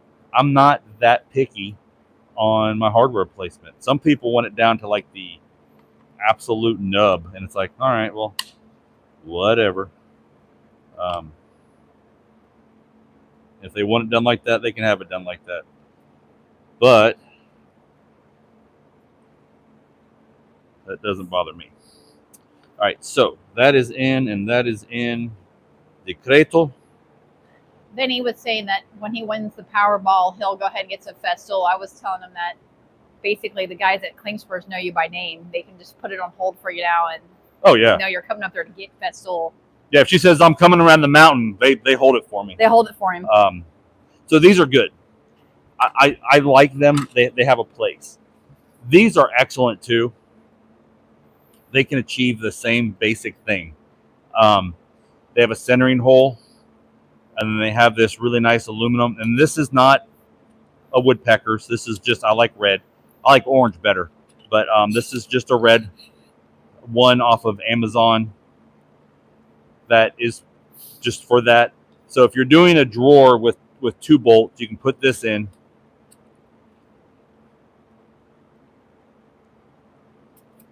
It slides in. And you can put it has metric and standard. We're just going to use it at metric right now because that's the way I put it in. And you put it to 0, which again, it doesn't have any reference marks. You just got to eyeball it. And if you're ever doing hardware for somebody else, you need to put in there, done by hand. Some may vary. So on some of these, you'll be able to put these down. On some of these, you'll want to put these up, depending on the layout and orientation on how you got to do these. Sometimes the spacing is better because you'll have this as a backer if you go like that. And that's about center. So you can find the center, and then this will kind of be hanging over. Because if you got a long support and you're drilling, you don't want it deflecting. See how it deflects a little bit? You don't want it deflecting, but this will actually hold it steadier. So you have one here and one there. I'm just kind of showing you. That's centered theoretically up. And when you drill your holes, they're center of that thing. Now, these things, I believe, no, they don't have a centering mark. I wish they did. So they have a center mark here, but they don't have a center mark here, which they should have a lateral center mark. Now, this is the same as this. So if you find the center and you mark up and you find the center of this, you know this is going to be the same. That's why 100% you shouldn't go down like this on a lot of them. But sometimes you'll have to because of obstructions or something weird. But we don't have to do that. So we don't have to use this right now. But these are great. These are like 20, 30 bucks. Sometimes you can get them for like 15. I usually try to carry a Phillips bit in here, a pencil. Sometimes I'll have an extra screw or two. You never know what I'll have in there. So, and I usually have 2 drill bits. Let's see if I can get you to see this one. I have this one, and this is kind of like a Forstner bit. I don't know if it'll zoom in.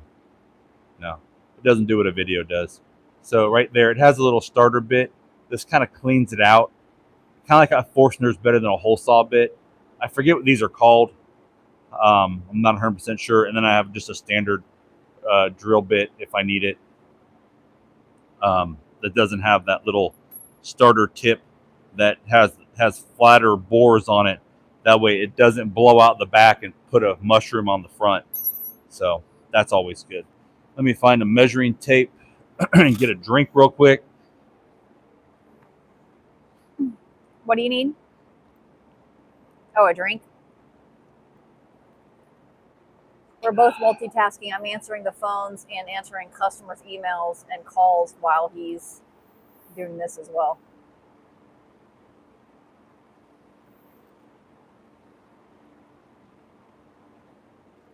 And the door.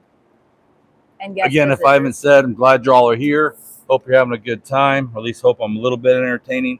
So if you straighten out the measuring tape, this is right at 6 3/4. So what is the first one to mention what half of 6 3/4 is? I can't even hear you. Huh? I said Wasn't asking you. Okay, fine.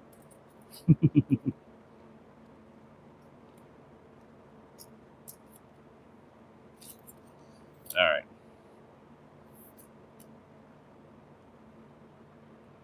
Let's try to play a game for everybody. So I'll usually put it on, and then I'll double check it 3 times just to make sure I'm right, and I'm a little off. It moved a little bit on me.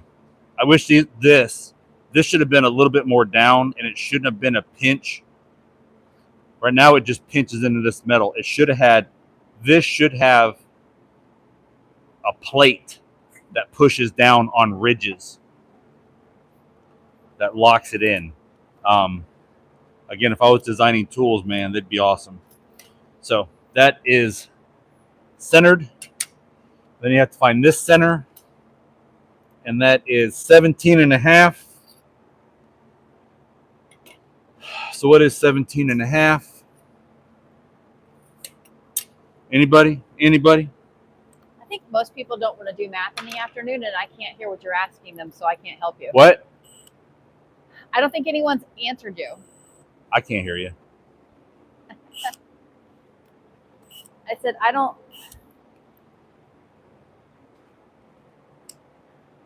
I think it's too late in the afternoon for people to do math, so no one's answered you, and I can't hear you, so. Oh, it's not Friday. I was saying, what's 17.5? I was saying, anybody? 3 3/8. What was that? 3 3/8. 17.5? No, that was the question from before, and yes, you are right. What is half of 6 3/4, 3 3/8? Now I was asking what half of 17.5 is, because you got to find the center of your drawer. So what I usually do is I usually go, because I don't try to mess it up. So I'll go 16 I know is 8. And then I know 1.5 is going to be 3/4 just because of face frame. So it's going to be 8 3/4. Mm-hmm. Hey, all right. Somebody got it. Woohoo. So, yeah. And again, I do kind of math like that half the time. In my mind, that's how my math works. It's kind of like my kung fu. Uh, Yeah, they need to teach classes like that in school. Yeah, you didn't think you were gonna get a classes on. He'll give you the Westie if you really want it.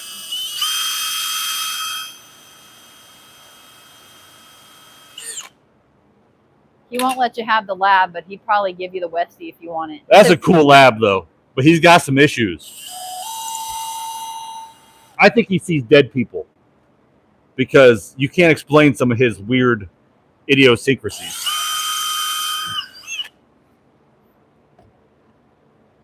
So what you're going to do is you are going to find your hole. And I know, find your hole. Oh, God. And if you got to blow out in the back, you got to blow out in the back again. I would usually put a sacrificial board back here. That way I don't punch out in my drawer boxes when I'm doing these. Again, this is mine. If I have to, I can run some Akimi in it and fill that in or put some filler in. I don't really mind it. It's mine. You can mark where you're cutting at on your screw. So you got to find a pair of cutters. If I was a pair of cutters, where would I be? This is a game we play a lot in the shop. If I were a pair, and I found tin snips, but tin snips are not going to cut through this bolt. There's 3 pair of tin snips, but they're not going to cut through this bolt either. What are you looking for? Pair of Kleins. I got them in my tool in bag. the van. I got them. Bag.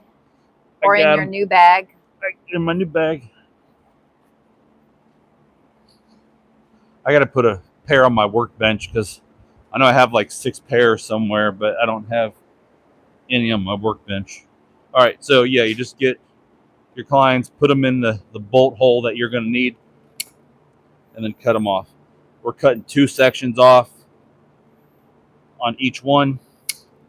Now that we know, we'll just cut the rest of them that size. That way we're not having to guess and do it again like that. Every drawer box of manufacturers are a little bit differently spaced. That's why you have to do this. It's not a huge deal, but you will have to do it. Let's see how this looks. I'll tighten them up later when I get them down. They're up here. I'm going to do the other one down a little bit lower, probably. All right. These don't have any. So these, I actually like the ones that have the little nipple on them, the little nub. That way when you put these rounded ones on, it actually locks them down into place. They're a little bit better. You screw them down from the back. That way when the screw pulls it in, it actually indents the drawer face and makes it to where it won't spin. I think those are subtle enough. I like it. All right, now this. So you could do whatever you want on here. A good way to kind of get to do these, I'll show you. Get one clamp. So if you're doing them out in somebody's house, you get a sacrificial board. Put it back behind here. Oh, I gotta do math again. So you could do one or 2 ways. One, sometimes people want you to put it from here to here. I think since you're going in the body, this is a really weird number. It is 2 5/16. Oh, I'm sorry, 2 5/8. So that's 5/16. Is that correct? Yeah. So I already did the math right in my head. So we're going to go 1.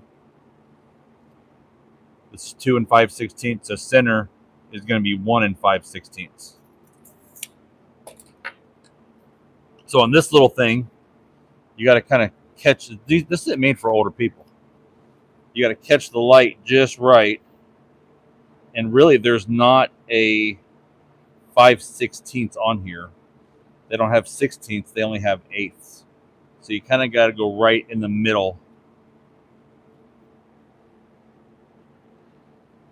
of the other and hope it's kind of right. Yeah. So again, that's close enough. It doesn't have to be absolutely 1000% on target. It just has to be close.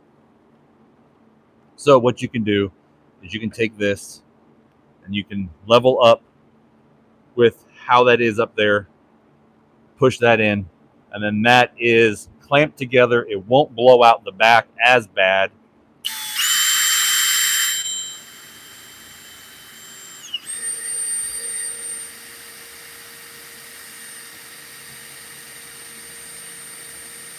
All right. So doing it like that, and this is easy to do in the shop if you're just kind of ho-humming around. This is probably taking me a lot longer than it should have because I've been ho-humming around. But it didn't blow out my back, so, or my front. So that's a good thing. And again, placement is all on the eyes of the beholder. You can tighten that down, but that's good enough. I can live with that. I actually like the little subtle. I don't like super gold, but this is almost like a brushed kind of look. It doesn't look bad. What do you think? Like it? Got a thumbs up? Woohoo! All right, so this one's done. This one's ready. I can put this in my office. I got another nail sticking up here. And basically all I got to do then is on those two sides that are flanking this, you just got to screw up. And if you had granite or something, you would just run silicone around here, and that'd be about it. But these things are heavy when they're fully assembled because they have that all wood bottom. Now the good thing is they don't. Thanks, Vinny. Huh? That turned out awesome. Who? Vinny. Is he getting off? No, he said it looks great. Oh, thanks. I thought you were going away. Hang out for a while more. But yeah, since you put all that woodwork down below on that kick and everything, it's a lot more stable and a lot heavier. So I'm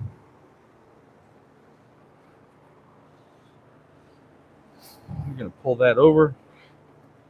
Remove this extension cord on the other side. I still haven't ran all the power from my shop, so it is still a work in progress. We're trying to get the big AC done. The little AC is kind of back over here right now. It's an old doorway that was covered up years ago, and we just put it in there, framed it out. We were going to live stream that or record it, but it was just too hot and we were too tired. So the ghost is moving the tripod around. I'm sorry. But yeah, so that'll be the desk. Again, I ran out of material for the kicks. If you can see that, a combined total, I was missing about a foot, of I didn't have enough material. It's about 6 inches on both sides and in the center, but it gives it a little something. It's a little Art Deco. I bumped it out a little bit. It almost looks like an AC vent or something like that. I think it's kind of cool. Again, it gives it a little bit of something. You can kind of see it a little better if I tip it up a little bit. You're never going to see that, probably even on the live streams. I might still do a little bit more decorative pieces on the backside here. Once I get the top on it and kind of see what it looks like coming from this direction, because that piece of ply, that walnut ply, will be behind me, pretty much where you are now. I'll have the desk set up, and If I want to, at that point, I might run a filler across here, maybe a 6-inch one. Where's that filler at? Where is... I had that 6-inch filler somewhere. I was cutting on. Oh, here it is. It's over by the miter saw. So what I might do is if I want to put a drawer in, this will be backwards, by the way. I do have 6-inch in this spawn color, or I have this Kodiak color. I can always put it in here. I would put it in back of. I wouldn't put it flush. That just looks too cookie cutter. I would put it back a little bit, almost like this. If you see this from the front, I'd put it behind Steaks and sweet potatoes, cool. the nub. That way it kind of filters in, and put it like that down here. If I want to put a 6-inch drawer in, or just connect the two, I'll do some L brackets, and maybe I'll put one of those in afterwards, depending on how it looks. And then I can put one down lower if I want, and then even put a panel up, or if there's any of that left over, I can do something fun. So that's what I might do with some. I might do a little bit of two-toning and put a little bit of different looking design in there. All right, so this one's super easy now. Now that we know the sizes, and from talking about it, I've already forgotten them.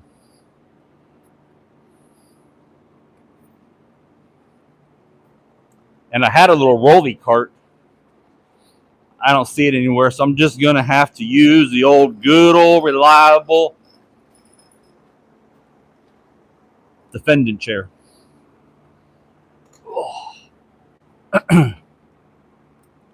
All right, what did we say? 8 3/4? That sounds about right. 8 3/4. Then if you really want to, you can put it there and check it. And you can always put it here and check yourself. That way you know you're right. If both numbers match up, you know you're right. 2 rights. All right, that's all you got to do. You just got to do a starter hole. Now, if you don't want to blow out the back, you can always hold something on it. Said they love your chair. I love my chair too. This is my Uncle Sam's chair. It was the only thing I really remember from him. So that was the only thing I asked for.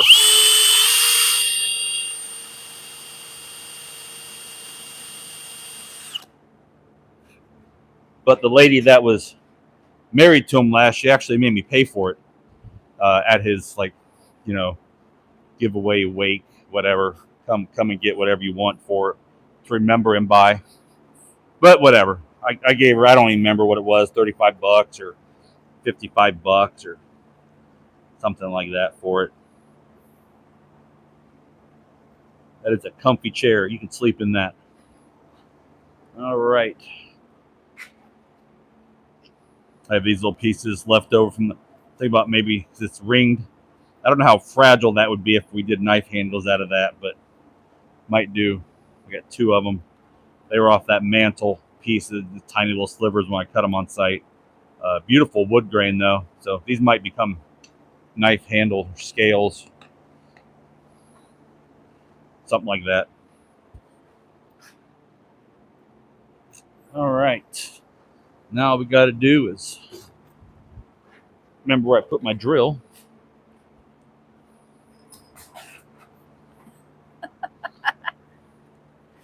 Remember what side the door opens up. All right, we are doing something. See if I can't blow out the back of this.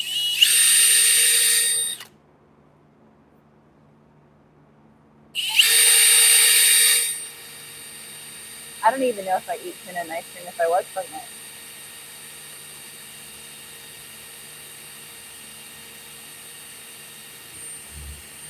And these don't usually blow out bad. I think this one has seen its better days. I don't know how you can sharpen these little suckers.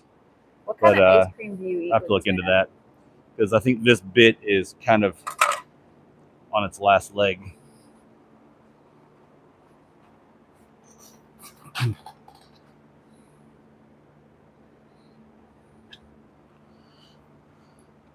All right. So we'll do some math real quick. I know everybody hates math, but we'll do some math real quick, and we'll see where um, that falls, and I'll figure out if I want to put that countertop on the slider or not. Something like that I won't put on the sliding. I won't have to put on the track saw. I can just throw it on the sliding table saw.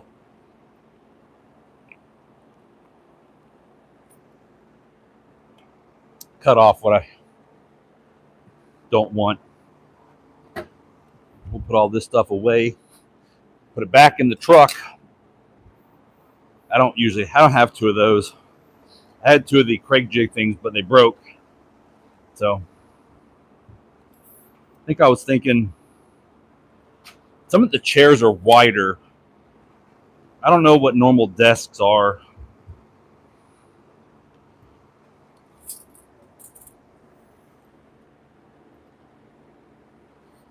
See, I was thinking like 64 inches or something like that. That's 28.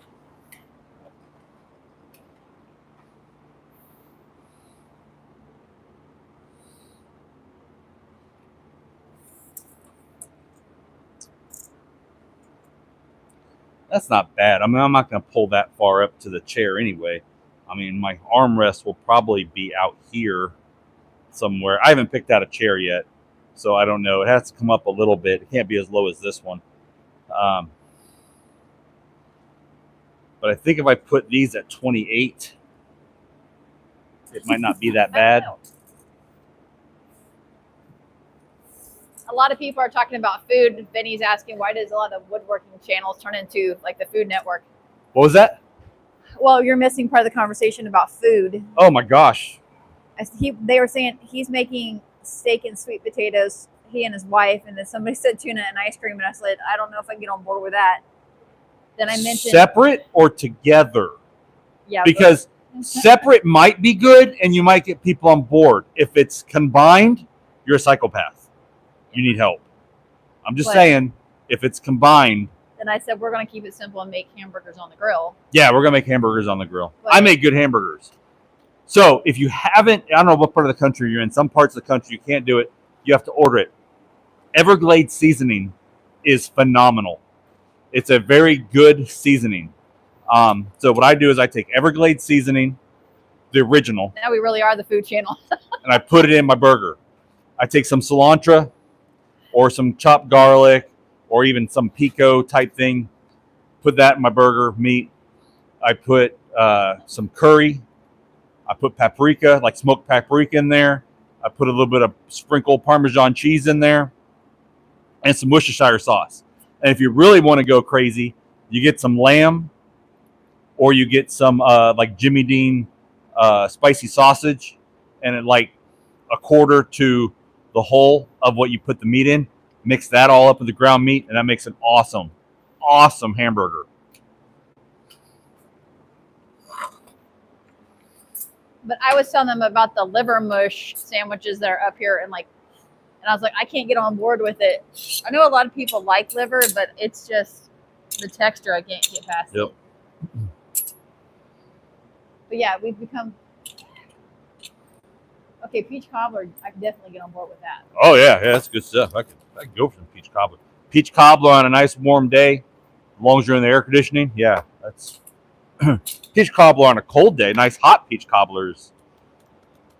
You had me at peach cobbler. So everyone's going to Vinny's for dinner. Sounds Unless good. they want hamburgers. Sounds great to me. Let's go. Yeah, I like woodworking. I like knife making. I like other stuff like that. I like classic cars, but I really like cooking. This channel could have been a totally different realm, and I could just be cooking on it. I love to cook. I'm very creative when I cook. I make all kinds of fun stuff. He said Pittsburgh, Pennsylvania. Come on over. My dad's from Pittsburgh. That's right. Your dad is from was from Pittsburgh.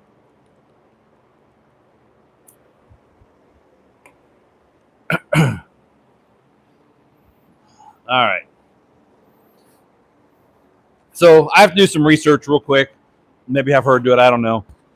I don't know what the standard width is for these newfangled chairs, like the gaming chairs or the like office chairs.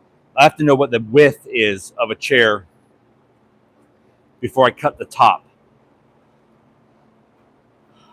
But I'm thinking that'll probably do me. 28 inches is probably good enough. I probably don't need 30. I think 24 is a little too small. Are you talking about like for your chair or that chair? Like the distance between the two? Yeah, I'm just thinking about the distance. 30 to 36 inches, depending upon how you want to do it. 30 to 36? Yeah. I have it at 28 right now. I could go 30. Let me just move my workbench over a little bit. Are you going to take the teak out? Probably. That's lovely. It's a lovely sound. Let me grab my I would measuring do tape. 30 at least. Do 30? I don't really care. Because you also want to be able to tuck your chair underneath if you want to do that. It's about 2 inches. So you do this and you go 4 inches. And then that's not bad. I'm Better to have enough leg room if you about want within it. a half inch. All right, that's good. So now I can determine what I want on the outer side. So right now I'm at 66.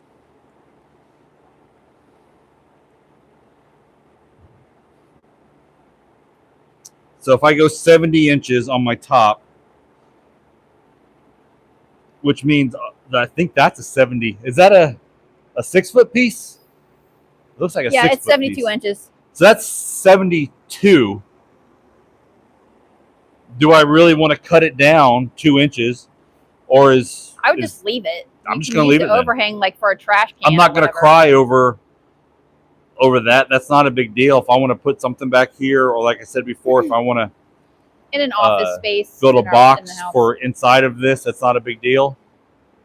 Yeah, I think that's going to be. I'm not going to cut down that butcher block at all. I might sand it down. I might clear coat it later even. I don't really have to because it's teak. It has natural oil anyway in it, kind of thing.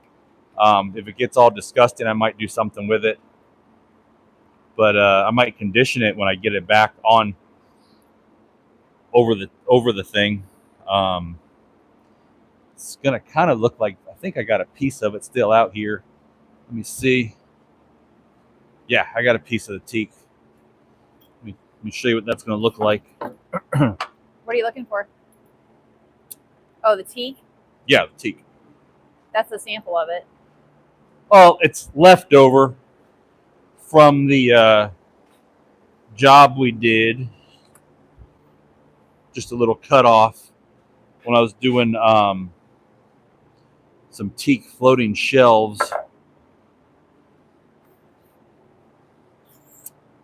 Let me find it. There it is.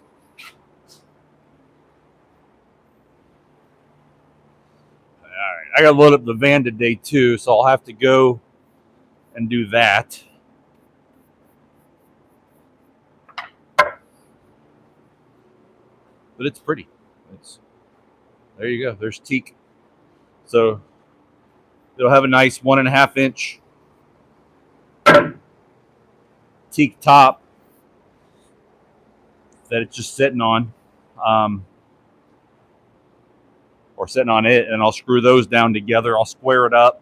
That way I'm square from the front to the back or the sides going in and out. But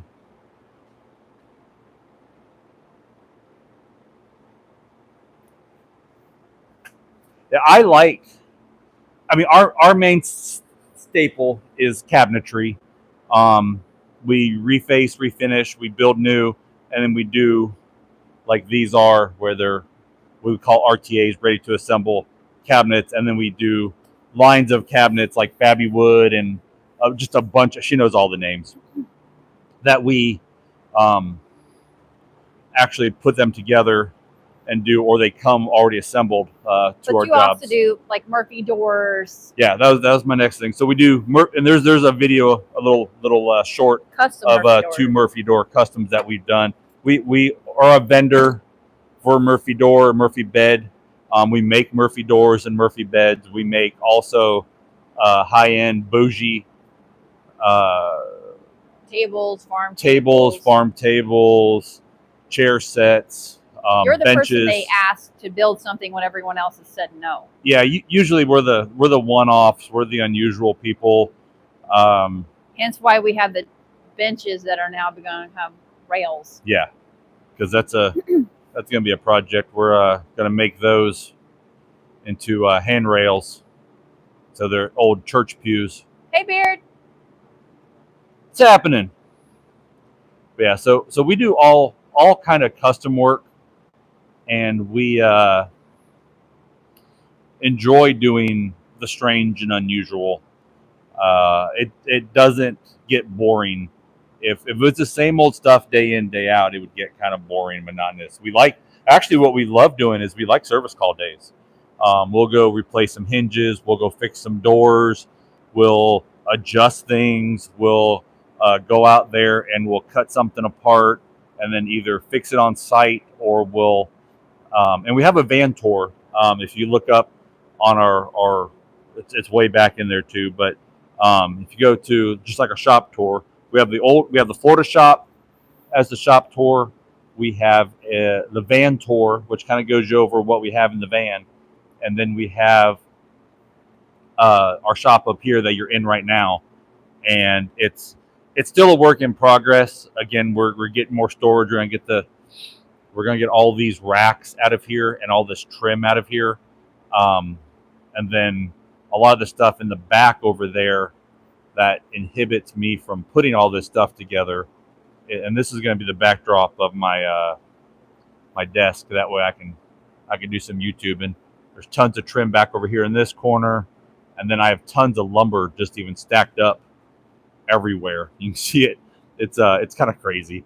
I hoard lumber a lot of times, and then there's more. You spin around the shop. There's more lumber on a drywall cart and everything over there. It was focusing on my hand, not the thing. You can kind of see it. Some are exotic. Some are, yeah, it's going to be sweet. I can't wait. But even see, there's even more cabinets here that were supposed to be installed, and we didn't do it because it changed. So there's carcasses of cabinets laying everywhere that we can build. There's panels and stuff from like the boxes like we have now, like refrigerator panels and stuff. There's my big 37-inch Supermax double drum sander over there, and here's the Laguna 20-inch helical head planer that you don't really get to see that much. Like keep them covered up European style, that way they don't get all dusty. If I use them, the job site saw stops back over there. It's kind of like a mini little shop tour. We keep all the filing cabinets full of drawer slides and stuff. Let me tighten down the thing. Maybe move the camera up a little bit. The ladder is holding up maple and poplar.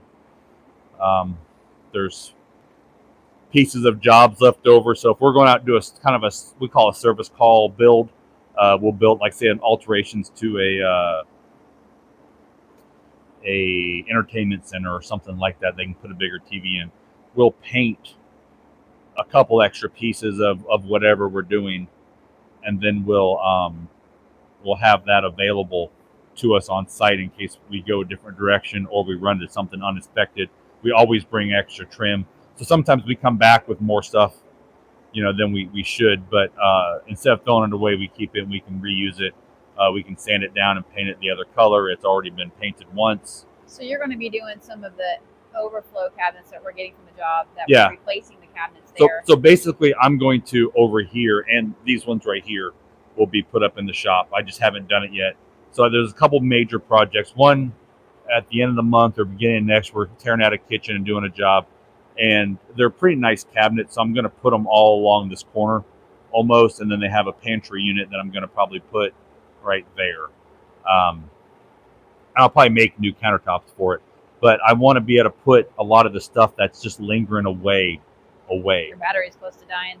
And my battery's probably close to dying, which will probably be the end of the day because of that is the I don't have I need to find a microphone that I can charge the phone and keep the phone plugged up, just in case. Sorry about the wiggle and stuff like that. I hit the tripod stand. I ran over this cord. But my phone dies. That'll be it for the day. We'll probably call it a day, load the truck up, and get ready to go.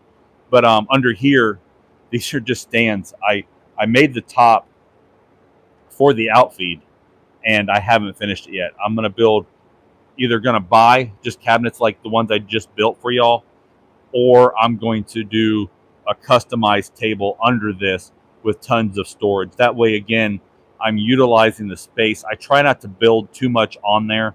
I try to do it actually on the workbenches that we have, but some of them have stuff on them. It's usually easier for me to kind of position you. But I used to do all my work in my smaller shops on my outfeed, and I hated it because if you have to cut something, you have to take everything off the outfeed and then put everything back on and then redo it. So this will be the solid surface will be redone. Like I said, I'm kind of putting another leaf in, cast iron leaf, and then I'll do the blue solid surface even over there. I'll show you a little bit. Yeah, we'll be wrapping up pretty quickly. Enjoy your dinner, Vinny, if you have to go. Thanks for I appreciate you liking the shop. The shop's awesome. We love it too. We spend a lot of time here.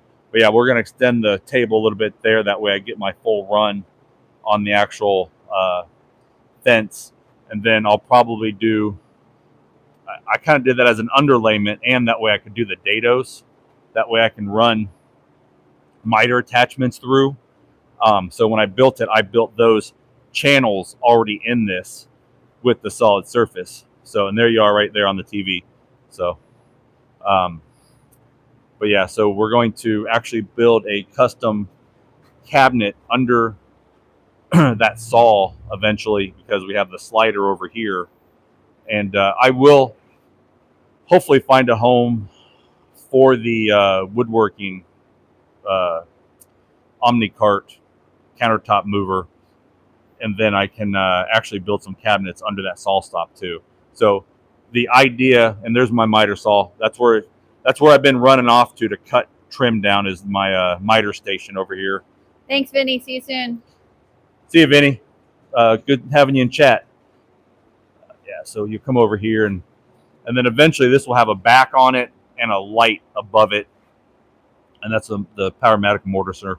But yeah, there's just stuff everywhere, and that's why we got to get cabinetry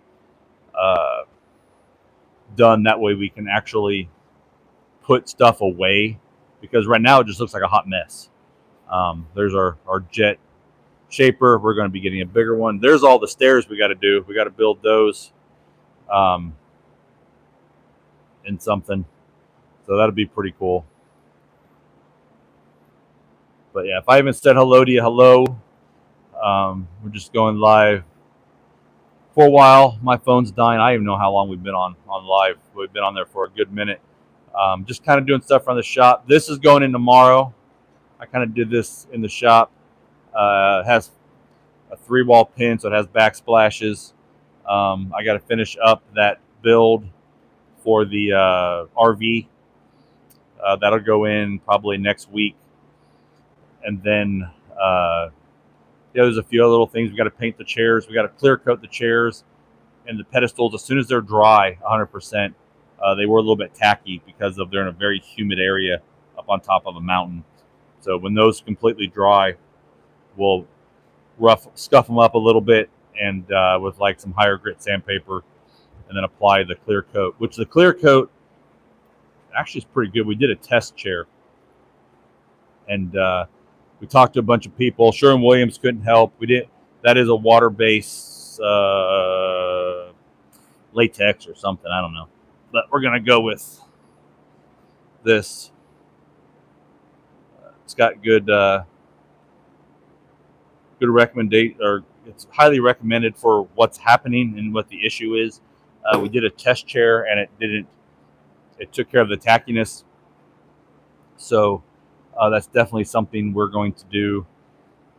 It's actually a pretty good product. It lays really good. It sprays really good out of the Fuji. So we will kind of hit that like next week-ish. We might spray it on out of the quick shot too, depending on where we spray it at. But there's tons more to up and come. We do stuff every day almost. Days that we don't, we usually have something video archived. Do we make some shorts? We still probably will put out a couple shorts today. Really quick of stuff once my phone charges and while I'm loading up.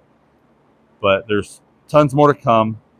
There's we don't have to make up content. We are content. We have content all the time, just like most of y'all have, you know, your home shops or hiking or you know, you're making mallets and hammers and knives and bowls and everything like that. There's just so much that we can go live to do. And again, it's as easy as showing somebody that you can just buy cabinets of your choice and make out of, you know, if you have a couple rudimentary tools, you can build you a desk. And it'll look really custom, but it doesn't have to be super custom. So definitely check it out. See you later, plywood. I can actually chat for a minute, so we'll see you a little bit later. Like I said, we'll be back on throughout the days, and then check out our live, our shorts and our long videos. You can check out the shop tours. Like I said, we're going to have a shop tour of this probably in another month, and then probably time after that, once we get everything kind of situated, we might do a live streaming camera at that time. We do have a little tripod over there that we can use on this system too. But we have a lot. We have a lot going on. We need to get rid of a few things. We have some cabinets that we need to move around and put in some places, like I said, for storage. And once we do this major overhaul, it'll give us a lot more floor space. So that'll be good. But if you haven't, if you're in here, like, subscribe. We'll do giveaways. We're at the 500 mark. So we're going to do the mallet giveaway. I think this weekend we'll go live and do some kind of thing. We're trying to discuss on what we should really do. But we'll kind of figure it out. I'll turn it over to Holly to say anything that she wants to, and then I'm going to put my phone on charge because it's been running all day and it's about at like 10 or 15%. Also, the lights will be up top too, which they will be out of the dinner, tuna and ice cream, potatoes. You turn it off? Huh? Did you turn it off? Yeah, you done? Yeah. All right. Goodbye, everybody. We'll see you next time. We'll be back soon. Yep.